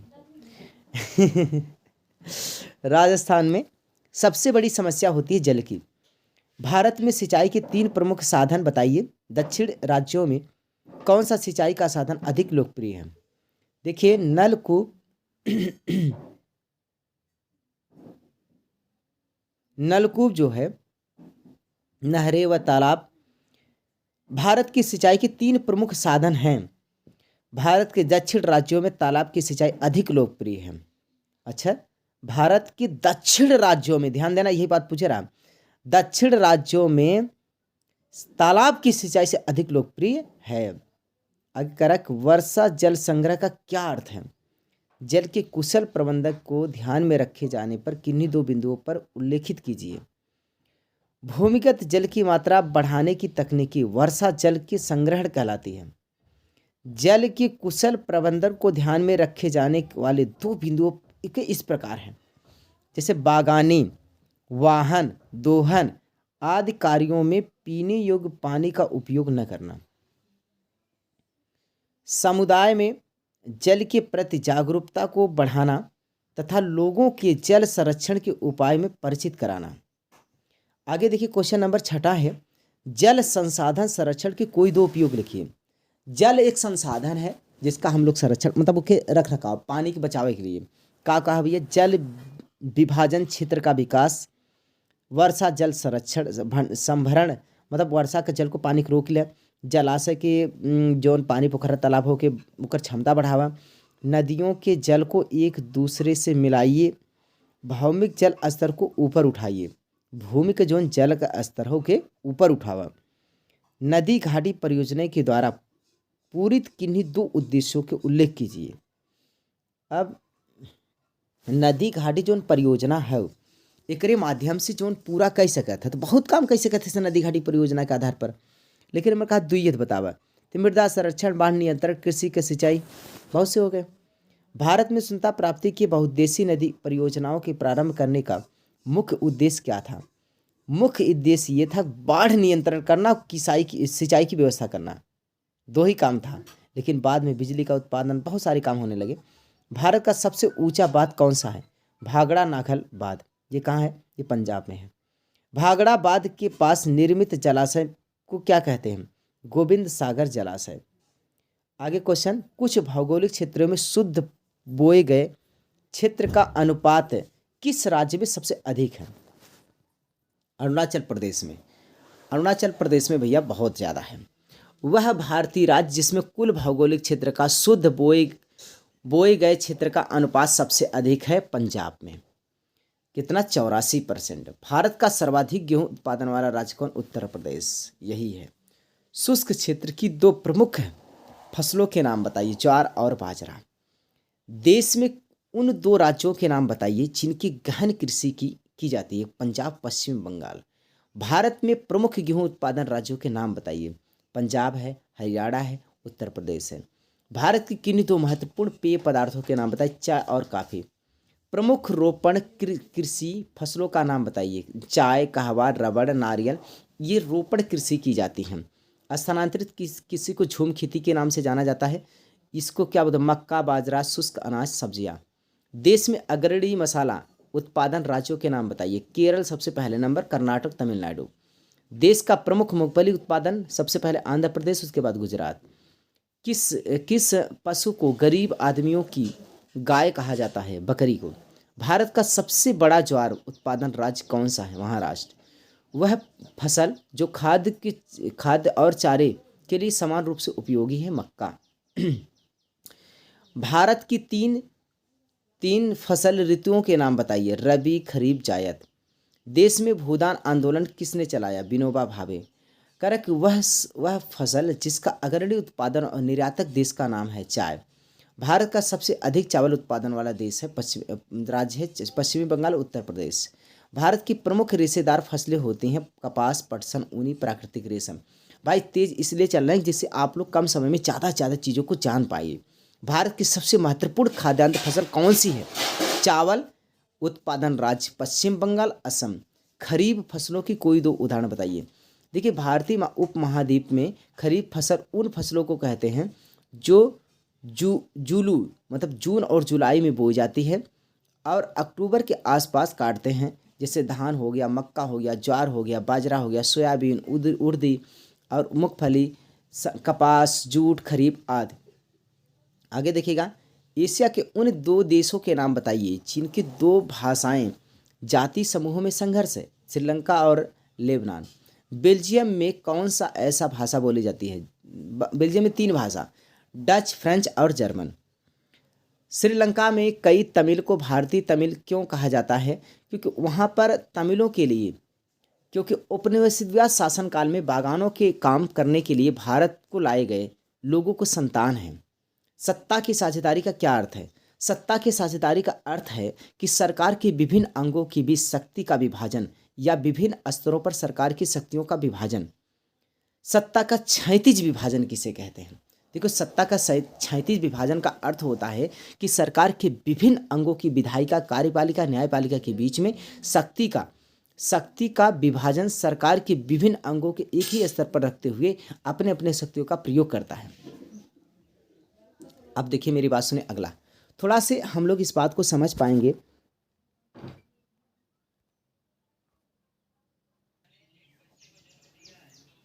सत्ता का ऊर्ध्वाधर विभाजन आप समझ पाए। बहुसंख्यकवाद का मतलब हाँ देखिए, ऊर्ध्वाधर विभाजन मतलब ये होता है ना कि किसी भी इस व्यवस्था में सत्ता का इस प्रकार से विभाजन होगा जैसे केंद्र का, प्रांत का और स्थान का। जैसे यहाँ पर कई प्रकार चुनाव होते हैं। एक केंद्र का होगा जो लोकसभा का चुनाव, उसके बाद जो सांसद, विधायक, उसके बाद जो वहाँ पर बनते नहीं वो जिला पंचायत वाला। ये 3 स्तर पे जो शक्तियों का विभाजन होता है इसी को बोलते हैं सत्ता का ऊर्ध्वाधर विभाजन। ठीक है। बहुसंख्यकवाद किसे कहते हैं? सुनो, इसको मैं अच्छे समझा रहा हूँ। बहुसंख्यकवाद पहले सुनो। बहुसंख्यकवाद ये है कि जहाँ पर कोई भी देश में अगर बहुत से लोग रहते हैं, बहुत से लोग हैं ही, और उसमें जिसकी संख्या जिस समुदाय की, से मान लीजिए इंडिया में हिंदू की संख्या ज़्यादा है और मुस्लिमों की संख्या कम है, तो हिंदू को बोलते हैं बहुसंख्यक और मुस्लिम बोलते हैं अल्पसंख्यक। और जब ये बहुसंख्यक वाले अगर अल्पसंख्यक वालों को परेशान करेंगे, अपना ही वर्चस्व चलाएंगे, अपने अनुसार से शासन ढंग करेंगे, मनमाने ढंग से शासन व्यवस्था बनाएंगे, तो उसे बोलते हैं क्या? बहुसंख्यकवाद कहते हैं। ठीक है, आगे देखिए, अगला क्वेश्चन पे आइए। करेक्ट। श्रीलंका की आबादी किन किन जातीय समूहों के लोग रहते हैं? वह श्रीलंका में 74% सिंहली, 11% तमिल, 8% ईसाई, 7% मुसलमान समुदाय के लोग रहते हैं। श्रीलंका में बहुसंख्यकवाद से आप क्या समझते हैं? वहाँ पर देखिए, जो ज़्यादा साझा लोग हैं कौन से? सिंहली लोग हैं। तो सिंहली लोग का प्रभुत्व जो अन्य पर अल्पसंख्यक वाले पर दबाव होता है, इसी को क्या बोलते हैं? बहुसंख्यकवाद कहते हैं। लेबनान राष्ट्रपति, प्रधानमंत्री, उप प्रधानमंत्री और संसद की अध्यक्ष किन किन समुदायों को चुने जाते हैं? देखिए, लेबनान में राष्ट्रपति ईसाई कैथोलिक ही होना चाहिए। सिर्फ सुन्नी मुसलमानों की प्रधानमंत्री हो सकता है। उप प्रधानमंत्री का पद ऑर्थोडॉक्स ईसाई और संसद के अध्यक्ष का पद शिया मुसलमान के लिए तय किया गया है। ध्यान दीजिए, इसमें जितनी बातें पढ़ाई गई हैं, नियंत्रण और अनियंत्रण की संतुलन की व्यवस्था के तात्पर्य क्या है? भाई, ऐसी लोकतांत्रिक व्यवस्था जिस पर न्यायिक की नियुक्ति कार्यपालिका, जिससे न्यायपालिका की नियुक्ति, ऐसा लोकतंत्र व्यवस्था जेमन न्यायपालिका की नियुक्ति कार्यपालिका से करती है और न्यायपालिका की कार्यपालिका पर और विधायिका द्वारा बनाए गए कानूनों का अंकुश रखती है। इस व्यवस्था को नियंत्रण संतुलित की व्यवस्था कहते हैं। सामुदायिक सरकार का क्या तात्पर्य है?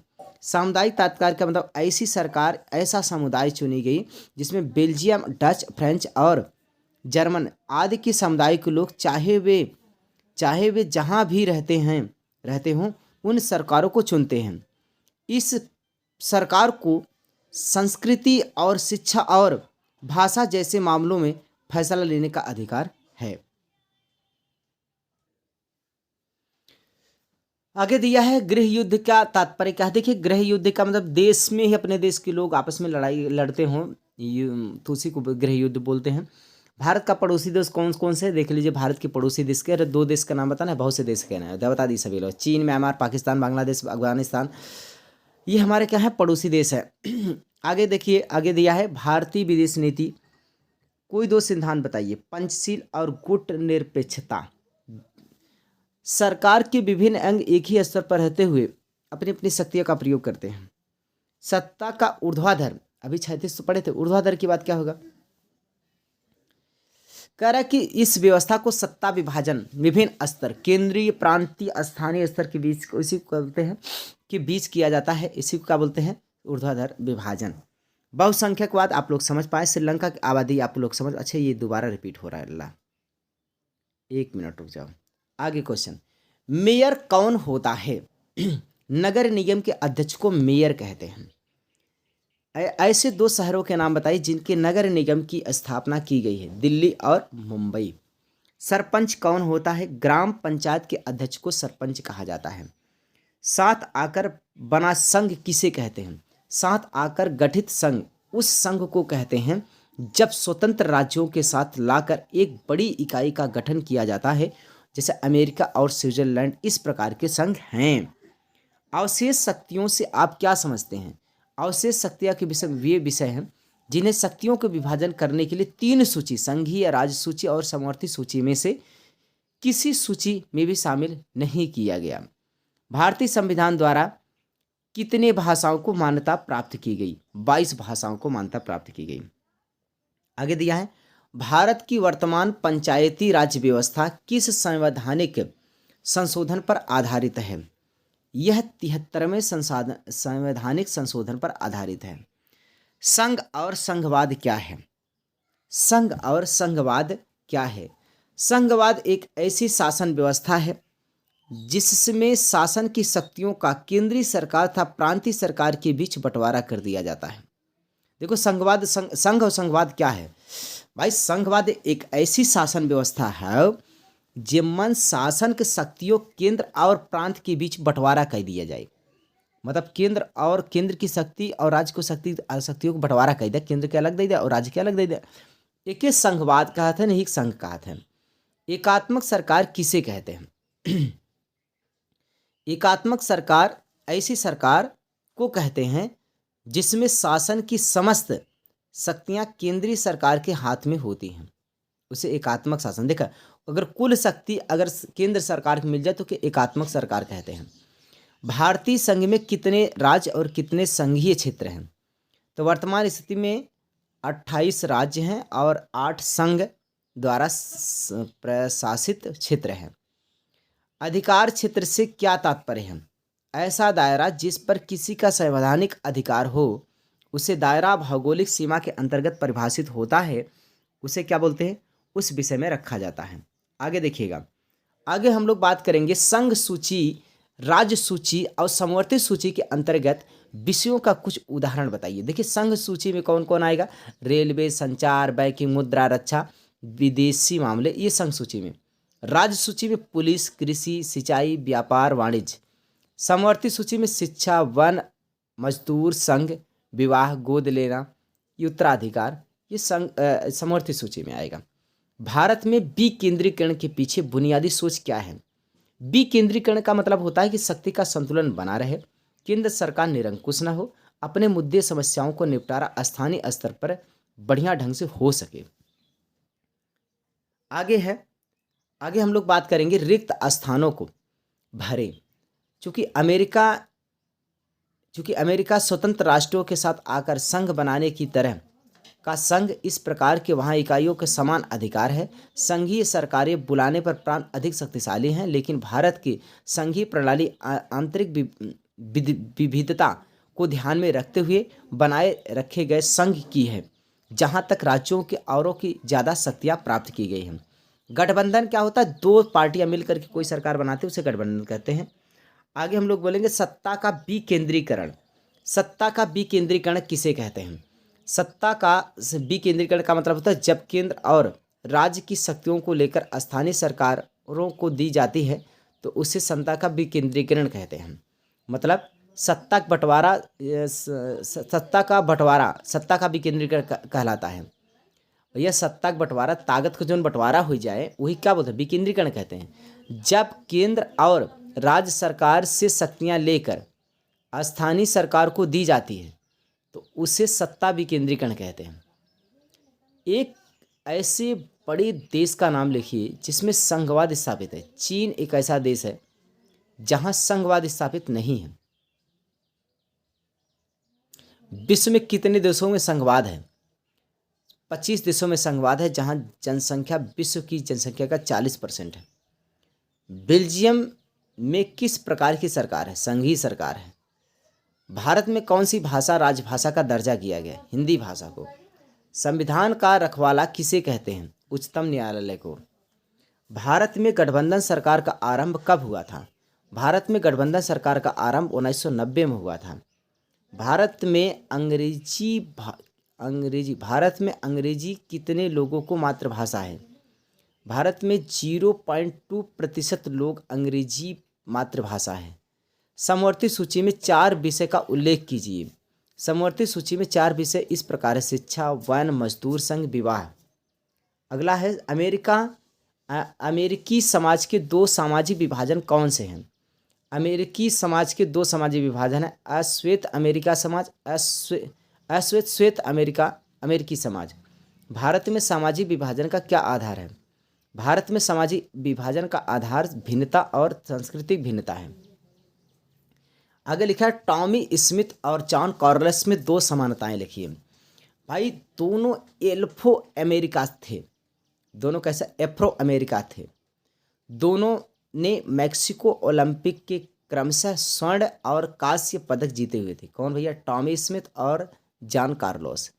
दोनों एफ्रो अमेरिका के थे और मैक्सिको के ओलंपिक्स में स्वर्ण पदक और कांस्य पदक दोनों जीते थे। अल्पसंख्यक वर्ग का क्या अर्थ है? जिसकी संख्या कम होता है उसे अल्पसंख्यक वर्ग कहते हैं। आगे हम लोग लिखेंगे अश्वेत शक्ति आंदोलन क्या है? यह एक ऐसा आंदोलन था जिसका उद्देश्य अश्वेत लोगों के विरुद्ध होने वाले नस्ल पर आधारित भेदभाव को समाप्त करना था। यह मार्टिन लूथर किंग का आंदोलन के मुख्य नेता थे। सामाजिक विभाजन का क्या अर्थ है? सामाजिक को विभाजित कर दिया, जिससे धार्मिक आधार पर, भाषा के आधार पर, लिंग के आधार पर, उसे सामाजिक विभाजन कहते हैं। सामाजिक विभिन्नताओं से आप क्या समझते हैं? सामाजिक विभिन्नता का अर्थ है कि परिस्थितियां हैं जहां पर समाज के आर्थिक और जाति समानता असमानता के आधार पर लोगों के बीच में भेदभाव किया जाए। एफ्रो अमेरिका से क्या तात्पर्य है? एफ्रो अमेरिकन अश्वेत शब्द था अफ्रीकी लोगों के वंशज के लिए प्रयुक्त होता है, जहां पर 17वीं सदी से लेकर 19वीं सदी की भी शुरुआत में अमेरिका से गुलाम बनाकर लाया गया था। नस्ल भेद से आप क्या समझते हैं? भैया किसी देश के समाज के नस्ल के आधार पर उसे ऊंचा नीचा या हीन समझना नस्ल भेद कहलाता है। रंग भेद के आधार पर उसमें रंग श्वेत काला गोरा के बीच में जो भेद करना है उसी को रंग भेद कहते हैं। आगे कह रहा है, देखिएगा आगे, हाँ अगला क्वेश्चन, अमेरिकी राष्ट्रीय, 1 मिनट रुको, यहाँ से क्वेश्चन नंबर 13 देखिएगा। अमेरिका में राष्ट्रीय सुधार आंदोलन क्या है? मार्टिन लूथर किंग के नेतृत्व 1954 में नागरिक अधिकार का आंदोलन चलाया गया था। इस आंदोलन का मुख्य उद्देश्य है एफ्रो अमेरिकी लोगों के विरुद्ध होने वाले नस्ल आधारित भेदभाव को मिटाना था। इस आंदोलन का अहिंसक था।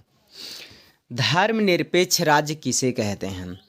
वह राज्य जिसमें धर्म को ध्यान में न रखते हुए उस राज्य में रहने वाले सभी पर ध्यान दिया जाता है, उसे धर्मनिरपेक्ष कहते हैं।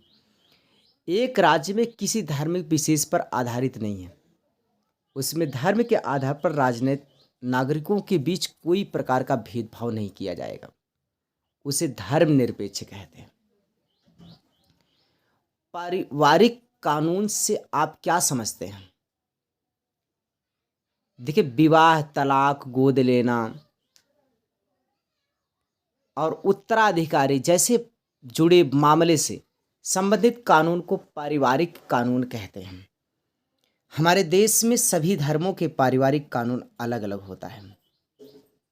सांप्रदायिक राजनीतिक किसे कहते हैं? सांप्रदायिक राजनीतिक किसे कहते हैं? सांप्रदायिक राजनीतिक उस राजनीति को कहते हैं जिसमें उम्मीदवारों का चयन तथा मतदान आदि धर्म के आधार पर किया जाता है। समझ गए बात है? मतलब ये है सांप्रदायिक ओके कहा थे उस राजनीतिक को कहते हैं। सांप्रदायिक एक प्रकार की राजनीतिक है जिसमें उम्मीदवारों का चयन तथा मतदान आदि धर्म के आधार पर, अगर धर्म के आधार पर वोट पड़ाई आ गई तो के सांप्रदायिक राजनीतिक कहते हैं। बात समझ में गए? भारत में संगठित किन्हीं 3 सांप्रदायिक राजनीतिक दलों के नाम बताइए। भाई 3 दल ऐसा है जो सांप्रदायिक राजनीतिक दलें हैं, मतलब धर्म के आधार पर दल। एक अकाली दल, मुस्लिम लीग, हिंदू महासभा।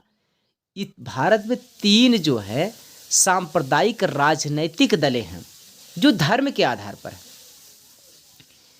किन्हीं 2 समाज सुधारकों के नाम बताइए जिन्होंने जाति रहित समाज के लिए काम किया।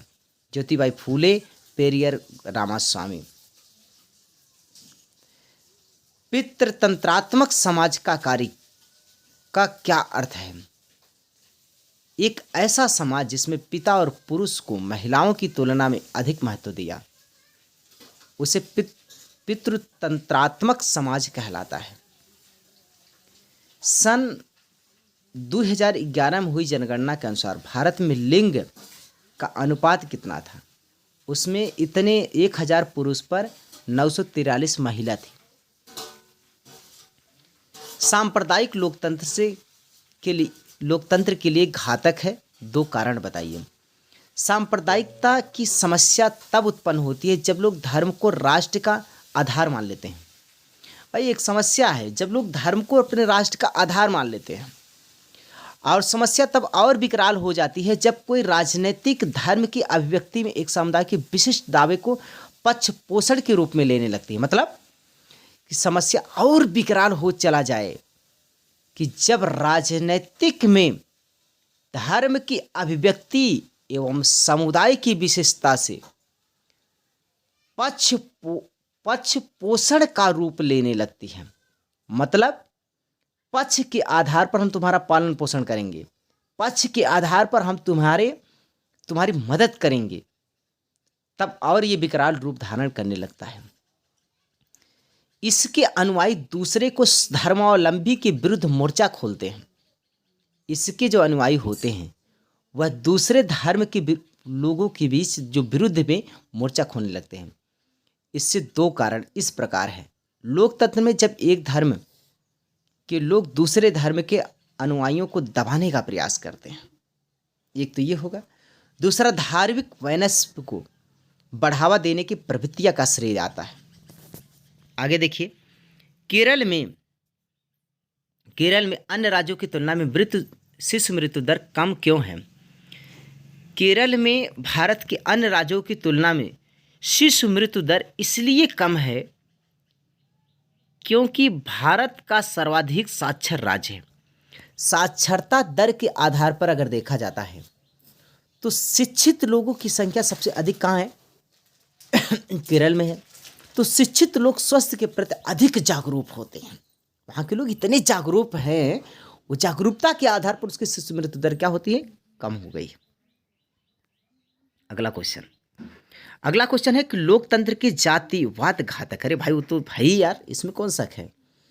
जातिवाद समाज के असमानता को बढ़ाता है। भाई जातिवाद व्यवस्था जो है समाज के मतदान से चुनी हुई सरकार मूल्यों के बजाय जाति का पक्ष पोषण करेगी। अगर जात पे कोई जीतेगा भी तो यार सबको सुनेगा थोड़ा, वो अपने जात को सुनेगा। तो वो जात देखो कर पक्ष पोषण, वो अपने जाति का पक्ष पोषण अपने मतलब सरकार अपने मूल्यों के बजाय पर नहीं ध्यान देगा। सच्चाई पर ध्यान नहीं देगा, बल्कि वो पक्ष अपने जाति का जो पक्ष लेगा और उसका पोषण करेगा। पोषण माने पालन पोषण करना, पोषण करना मतलब उसकी हेल्प करना, उसकी मदद करना, उसके पक्ष में करना काम। यदि सत्तारूढ़ धर्म दल धर्म को शासन के आधार पर मानता है तो उससे क्या हानि होगी, 2 तर्क दीजिए। ऐसी स्थिति में सत्तारूढ़ी जो धर्म के दिल को अलावा नहीं धर्म दल के कह रहे धर्म के अलावा दूसरे धर्म के अनुयायियों का शोषण होगा। ऐसे समाज जो राज्य इतर धर्म स्वावलंबियों को विकसित होने का कोई अवसर ही नहीं देगा। अगला देखिएगा, जन सामान्य हित ऐसा समूह जो जन के सभी लोगों का हित करता है उसे जन हित। जैसे एक ऐसा समूह है जो ई समूह ऐसा समूह जो सबकी की मदद करे, सबकर मदद करता है, उससे क्या बोलते हैं, जन सामान्य हित समूह, वो सबकर मदद करे। देखा, ऐसा संगठन ऐसे तबके के लोग जो सबको प्रतिनिधित्व करता है, जबकि एक का नहीं बल्कि सबका करता है। ऐसे समूह हैं जैसे फेडेकोर और वामसेप। यहाँ पर देखो दूसरा कहता है वर्ग विशेष हित समूह, जो विशेष करा कि वर्ग विशेष हित का समूह का मतलब एक विशेष समाज का मदद करेगा, सबका नहीं मदद करेगा। उसे क्या बोलेंगे, उसे बोलेंगे वर्ग विशेष हित समूह, जैसे मजदूर संगठन, व्यावसायिक संगठन। इसकी आगे देखिएगा, अगला क्वेश्चन है हित समूह। हित समूह वह होता है कि जब एक ही आर्थिक हितों वाले लोग अपने संगठन बनाते हैं तब उसे हित समूह कहते हैं। मजदूर संगठन, व्यापारी संगठन, पेशेवर संगठन। आगे देखिए लोकतंत्र शासन व्यवस्था की आर्थिक असमानता क्यों है, संक्षेप में बताइए। कह रहे कि लोकतांत्रिक व्यवस्था को आर्थिक असमानता को बढ़ता हुआ पाते हैं। देश की आय का एक बड़ा हिस्सा मुट्ठी भर लोगों को, यार बहुत ही बढ़िया क्वेश्चन है। लोकतांत्रिक शासन व्यवस्था में आर्थिक असमानता का मतलब ये है ना कि एमा नहीं कहा तक जैसे विधायक सांसद जितना बन वो सब मुट्ठी भर लोग बांध, लेकिन वो बहुत ज़्यादा माल खाता है। तो ये कहा था ये कि लोकतंत्र में एक बहुत बड़ी समस्या बा, इस व्यवस्था पर आर्थिक असमानता है। ये असमानता है कहीं भैया देखा बहुत विधायक सांसद कमे लोग बांध, ये सब बहुत ज़्यादा आर्थिक देश का जो काफ़ी जो अर्थधन है वो मुट्ठी भर लोग ले हैं, और बाकी जो समाज है वो इसे पड़ा बा। तो ये असमानता है, इसी को करता कि आर्थिक असमानता क्यों बढ़ती जा रही है, और ये बढ़ती भी जा रही, समानता बढ़ती जा रही। इसको रोकने वाला कौन, विधायक सांसद को कौन रोकने वाला, कौन जाएगा सामना करने, आम आदमी कैसे जाएगा। ये समस्या है, ये बढ़ती जा रही है। आर्थिक असमानता का अर्थ यही है भाई किसी देश में होने वाला जो आय का वितरण है एक बराबर ना हो। नहीं सॉरी, किसी देश का जो आर्थिक है, जो जीडीपी है, वह सभी लोगों को बराबर अगर मिलता है तो उसे आर्थिक समानता कहलाता है। आर्थिक माने अर्थ माने धन। आगे देखिएगा, आर्थिक असमानता मतलब सबके बराबर धन न मिले। वैध शासन व्यवस्था, जब अगर नियम कानून पर सरकार चले उसे वैध शासन व्यवस्था। तानाशाही सरकार, जो नियम कानून पर नहीं चलता उसे क्या बोलते हैं, तानाशाही सरकार होता है, उसे तानाशाही सरकार बोलेंगे। जब नियम कानून पर नहीं चले तो ये तानाशाही, और जो नियम कानून चले वैध सरकार। लोकतांत्रिक शासन व्यवस्था समानता पर आधार होती है। इसमें क्या कह रहा है, इसमें यह कह रहा है कि लोकतंत्र सभी वर्गों को समान प्रतिनिधित्व करता है, चाहे राजनीतिक रूप से चाहे कैसे, सभी को क्या करता है, समान अधिकार देता है लोकतंत्र। आगे करा अगला क्वेश्चन क्या कह रहा, लोकतंत्र क्या है। लोकतंत्र एक ऐसी शासन व्यवस्था है जो उसका जनता के प्रतिनिधित्व ध्यान में रख करके लोगों को कानून बनाया जाता है और उससे जनता का लाभ हो पाए, इससे अपने और यह जनता की इच्छा तक ही अपने पद पर रहता है। समानता लोकतंत्र का मुख्य आधार होता है। लोकतंत्र को तानाशाही से अच्छी सरकार क्यों मानी जाती है, क्योंकि लोकतंत्र में सबका अधिकार समान अधिकार, उसमें निरंकुशता रही नहीं, अत्याचार का संभावना नहीं होती है। लोकतंत्र में नागरिकों के अधिकार और स्वतंत्रता सुरक्षित रहती है। आगे कह रहा है कि किन्हीं 2 देशों के नाम बताइए जहां लोकतंत्र मजबूत और दृढ़ है। इंग्लैंड है और दूसरा संयुक्त राज्य अमेरिका। किस देश में अपने सामाजिक विभिन्नताओं सफलतापूर्वक ढंग से हल किया। बेल्जियम ने सामाजिक विभिन्नताओं को डच, फ्रेंच और जर्मन समान अधिकार प्राप्त किए। लोकतांत्रिक 2 विशेषताएं बताइए। समान लोकतंत्र का मुख्य आधार, लोकतांत्रिक व्यवस्था को नागरिक समाज राजनीतिक और आर्थिक रूप से समता प्राप्त करता है। पारदर्शिता, प्रजातांत्रिक सरकार को क्या मतलब है भाई, अगर सच्चाई से काम करता है जिससे जनता को विश्वास हो उसे बोलते हैं उसे बोले पारदर्शिता के लोगों को सरकार को प्रति विश्वास पैदा होगा। और अगर पारदर्शिता से अगर काम करते हैं तो उसमें जो भ्रष्ट लोग होंगे, भ्रष्ट आचरण करने से लोग डरते हैं। जो लोग सही होते हैं वो भ्रष्ट आचरण से डरते हैं। लोकतांत्रिक शासन में कोई दो लाभ बताइए। लोकतांत्रिक शासन व्यवस्था से जनता की जवाबदेही, सरकार के द्वारा जवाबदेही होता है। और लोकतांत्रिक व्यवस्था में लोगों को वोट डालने के अधिकार, सरकार चुनने का अधिकार होता है। चलिए भाई, इसको आगे हम लोग चलते हैं। लोकतंत्र किन माध्यम में उत्तरदायित्व होता है? वैध सरकार, वोट डालने की प्रक्रिया, चुनी हुई पासपोर्ट बहुमत की। देखिए क्या लिखा है, लोकतंत्र सरकार इस वैध सरकार होती है जो लगभग 5 वर्ष के लगभग प्रत्येक 5 वर्ष के बाद अपनी जनता के द्वारा वोट दे करके प्रक्रिया के द्वारा चुनी जाती है। जिसके पास पूर्ण बहुमत होता है वही सरकार बनाती है। आगे क्वेश्चन, क्षेत्रवाद से आप क्या समझते हैं? क्षेत्रवाद का मतलब कुछ क्षेत्रीय लोग जो होते हैं, जहाँ धर्म और जाति के आधार पर, भौगोलिक भाषा के आधार पर अपने सामाजिक आर्थिक कारणों से अलग समझते हैं, उसे क्षेत्र का विकास में प्रयत्नशील रहते हैं, उसे क्षेत्रवाद कहते हैं। भारत में गरीबी किन्हीं 2 कारण बताइए। भाई, एक तो जनसंख्या व एक बेरोजगारी। भारत में गरीबी के उन्मूलन के 2 कारण कौन? भारत में लगातार बढ़ती जनसंख्या है और देश में अधिक से अधिक उद्योग लगाए जाएं। क्षेत्रवाद की भावना को दूर करने का 2 उपाय लिखिए। क्षेत्रवाद देश में सभी क्षेत्र में आर्थिक विकास कर दे, क्षेत्रवाद अपने आप खत्म हो जाए। क्षेत्रवाद की भावना के विरुद्ध लोगों को शिक्षित करिए। साक्षरता का उपाय की परिभाषा दीजिए। साक्षरता दर की 7 वर्ष उससे अधिक आयु वाले लोगों को साक्षर जनता का अनुपात साक्षरता दर कहलाती है। आगे कह रहा है कि लोकतंत्र के समक्ष क्या चुनौतियां हैं? भाई, लोकतंत्र के समक्ष क्या चुनौतियां हैं? राजनीतिक दलों के द्वारा जाति आधारित राजनीति करना, अल्पसंख्यक तुष्टीकरण के राजनीतिक दलों के द्वारा अपने स्वार्थ की पूर्ति, वोटों का ध्रुवीकरण करना, विस्तार को, क्या बोलेंगे भैया, विस्तार को, आगे देखिएगा, विस्तार को चुनौती से क्या देना?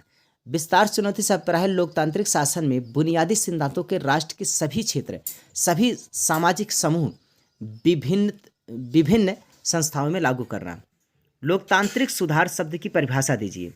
लोकतंत्र की विभिन्न चुनौतियों के बारे में सभी सुझाव एवं प्रस्ताव लोकतांत्रिक सुधार कहलाते हैं। धर्मनिरपेक्षता से आप क्या तात्पर्य है?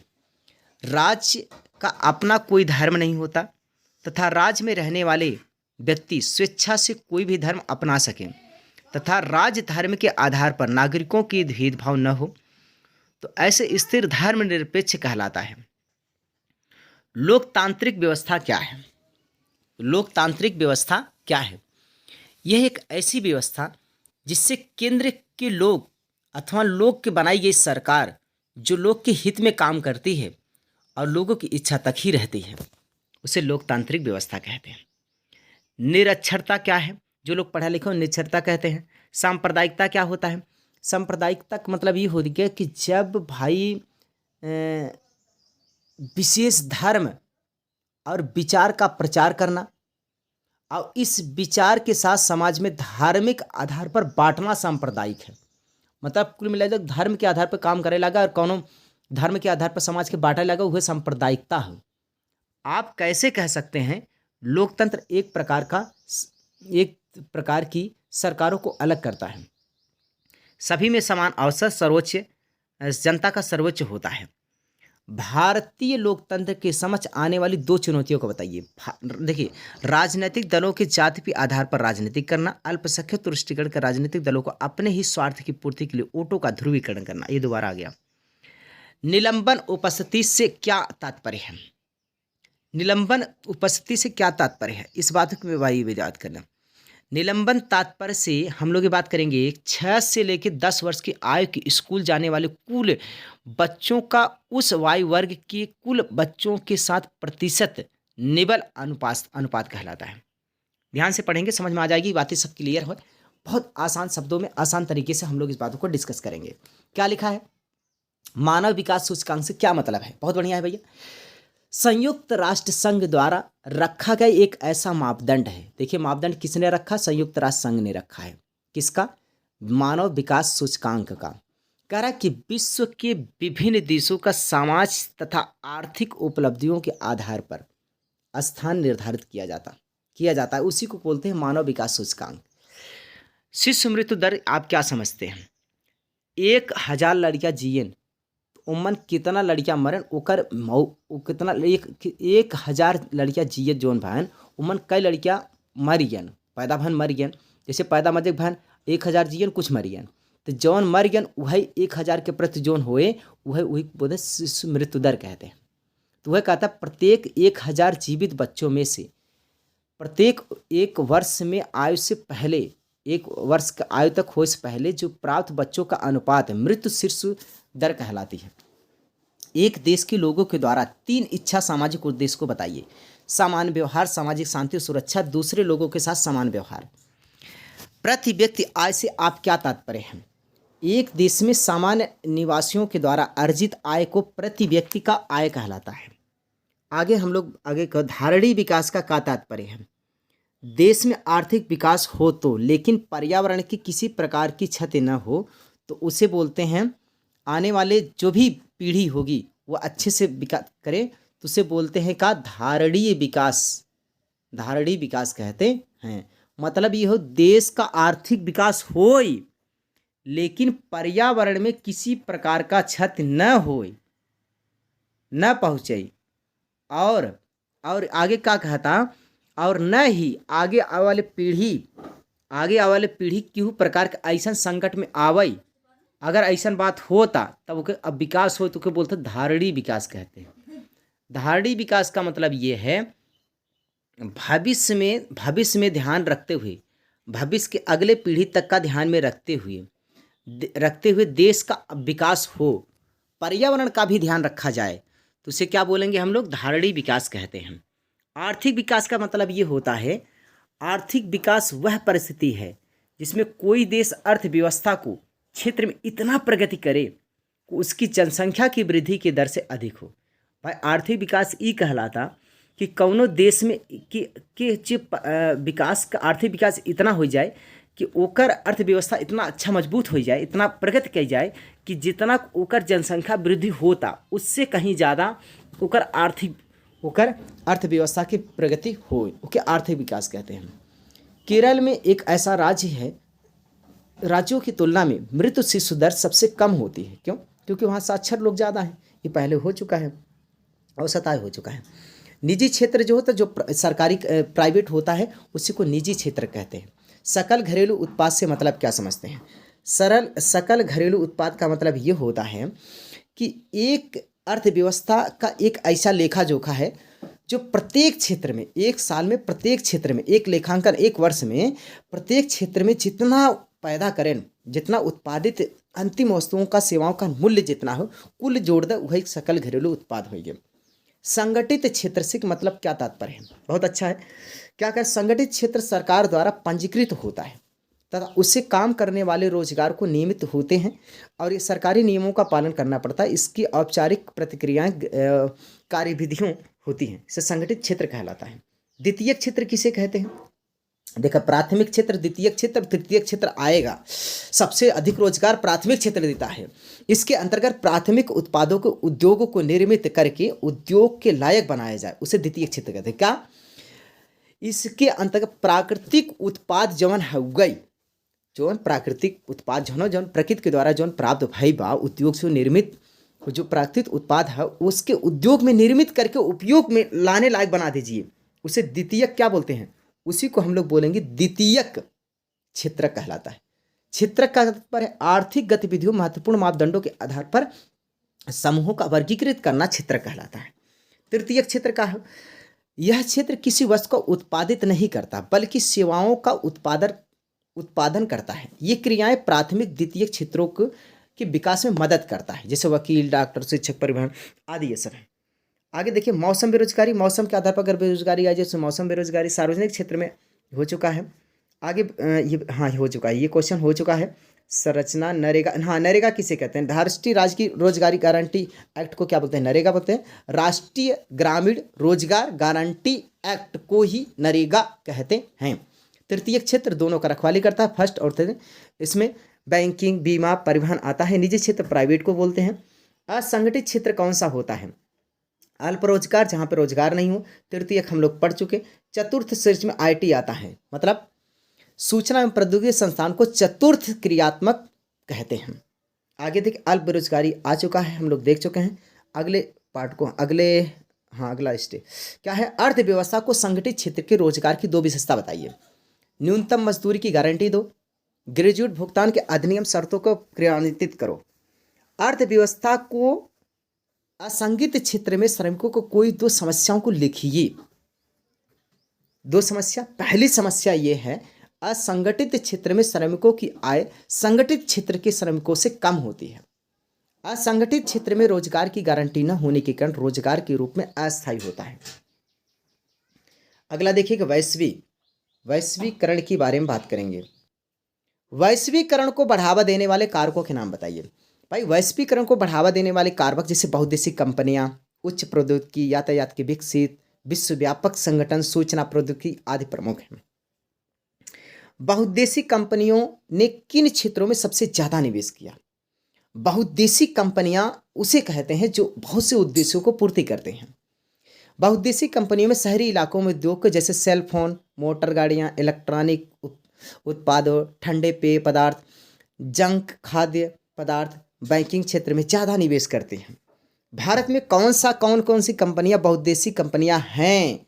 भारत की एक टाटा मोटर्स है, मोटर गाड़ी बनाती है। इंफोसिस आईटी है। रैनवैक्सी दवाइयाँ बनाती है। एसोसिएशन पेंट बनाती है। सुंदर फार्मर्स नट और बोल्ट बनाती है। बहुउद्देशीय कंपनियां बन चुकी हैं। विश्व व्यापार संगठन में कितने सदस्य हैं? 164 सदस्य हैं। वैश्वीकरण से क्या मतलब है? अधिक विदेशी व्यापार और अधिक विदेशी निवेश के कारण विभिन्न देशों में बाजारों और उत्पादनों के एकीकरण हो।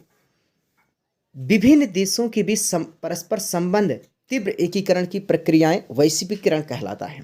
बहुत अच्छी बात है, समझ लीजिए। विश्व व्यापार संगठन क्या है? विश्व क्या व्यापार संगठन एक ऐसा संगठन है जिसका ध्येय अंतर्राष्ट्रीय व्यापारों का उदार बनाना। विकसित देशों की पहल पर शुरू विश्व व्यापक संगठन अंतर्राष्ट्रीय व्यापार को संबंधित नियमों को लागू करता है। इसकी स्थापना 1 जनवरी 1995 में हुई थी। बहुउद्देशीय कंपनियों से क्या तात्पर्य है? वे उद्यम जिनका एक देश से स्थापित नहीं होता है, बहुउद्देशीय उसे बल्कि अनेक देशों से स्थापित होता है। मतलब बहुउद्देशीय कंपनियों का क्या तात्पर्य है? वे उद्यम जिनका उद्योग एक देश में स्थापित नहीं बल्कि अनेक देशों में स्थापित होता है। मतलब ऐसा कंपनी जो एक ही देश में न दे, कईयों देश में अपन सामान बेचत रहा है, ओके बहुउद्देशीय कंपनी कहते हैं। आर्थिक सुधारों में नई आर्थिक नीति 1991 को परिभाषित कीजिए।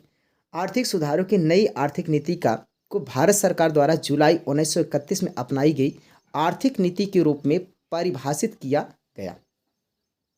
आगे, निजीकरण को क्या कहते हैं? निजीकरण से तात्पर्य किसी क्षेत्र में बड़े नियंत्रक को हटाकर उन्हें जरूरी नियंत्रक के लेने के मुक्त करना। उदारीकरण क्या होता है? उदारीकरण से तात्पर्य अनावश्यक व्यापार प्रतिबंधों को हटा करके अर्थव्यवस्था को अधिक प्रतियोगी बनाना, जिसमें सभी को लाभ प्राप्त हो सके। आगे दिया है, अर्थव्यवस्था को आधुनिकीकरण से क्या तात्पर्य है? अर्थव्यवस्था को आधुनिकीकरण से क्या तात्पर्य है?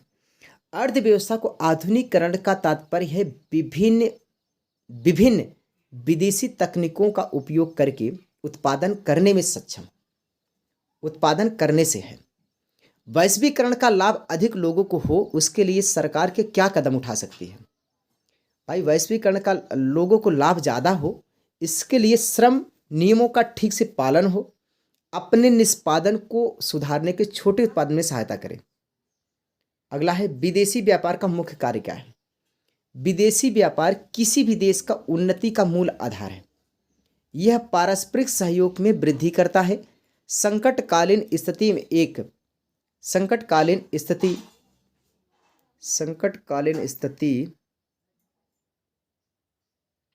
देखिएगा आगे, उपभोक्ता की परिभाषा दीजिए।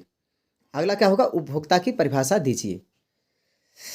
उपभोक्ता अधिकारों का आशय उन अधिकारों से है जो उपभोक्ता का शोषण होने से बचाते हैं। आगे उपभोक्ता के अधिकारों की सूची बनाइए। ये देखिए, उपभोक्ता की सुरक्षा का अधिकार, सूचित होने का अधिकार, चुनाव का अधिकार, सुने जाने का अधिकार, उपचार प्राप्त करने का अधिकार, उपभोक्ता शिक्षा का अधिकार। उपभोक्ता जागरूकता की परिभाषा दीजिए। उपभोक्ता की अपने अधिकारों, सरकार की, व्यवसाय की, सामाजिक तथा संवैधानिक जिम्मेदारियों के प्रति जागरूकता को उपभोक्ता जागरूकता कहते हैं। उपभोक्ता संरक्षण से आप क्या समझते हैं? उपभोक्ता संरक्षण का तात्पर्य उपभोक्ता को निर्माण तथा तकनीकी के कारण से होने वाले नुकसान से बचाना है। उपभोक्ता सुरक्षा परिषद से कार्यों में विश्लेषण कीजिए। देखिएगा, हम लोग क्वेश्चन को ध्यान से देखें और सभी क्वेश्चन को आराम से पढ़ें। देखिएगा, अगला क्या है, कौन सा क्वेश्चन है? कोपरा का पूरा नाम। उपभोक्ता संरक्षण अधिनियम, यह कितनी तारीख को?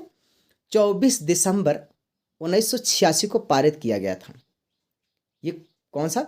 कोपरा का पूरा रूप बताइए। तो उपभोक्ता संरक्षण अधिनियम को ही कोपरा कहते हैं। मानकीकरण से क्या तात्पर्य है? उत्पादों की गुणवत्ता को देखकर उसके मानक निर्धारित करना मानवीकरण कहलाता है।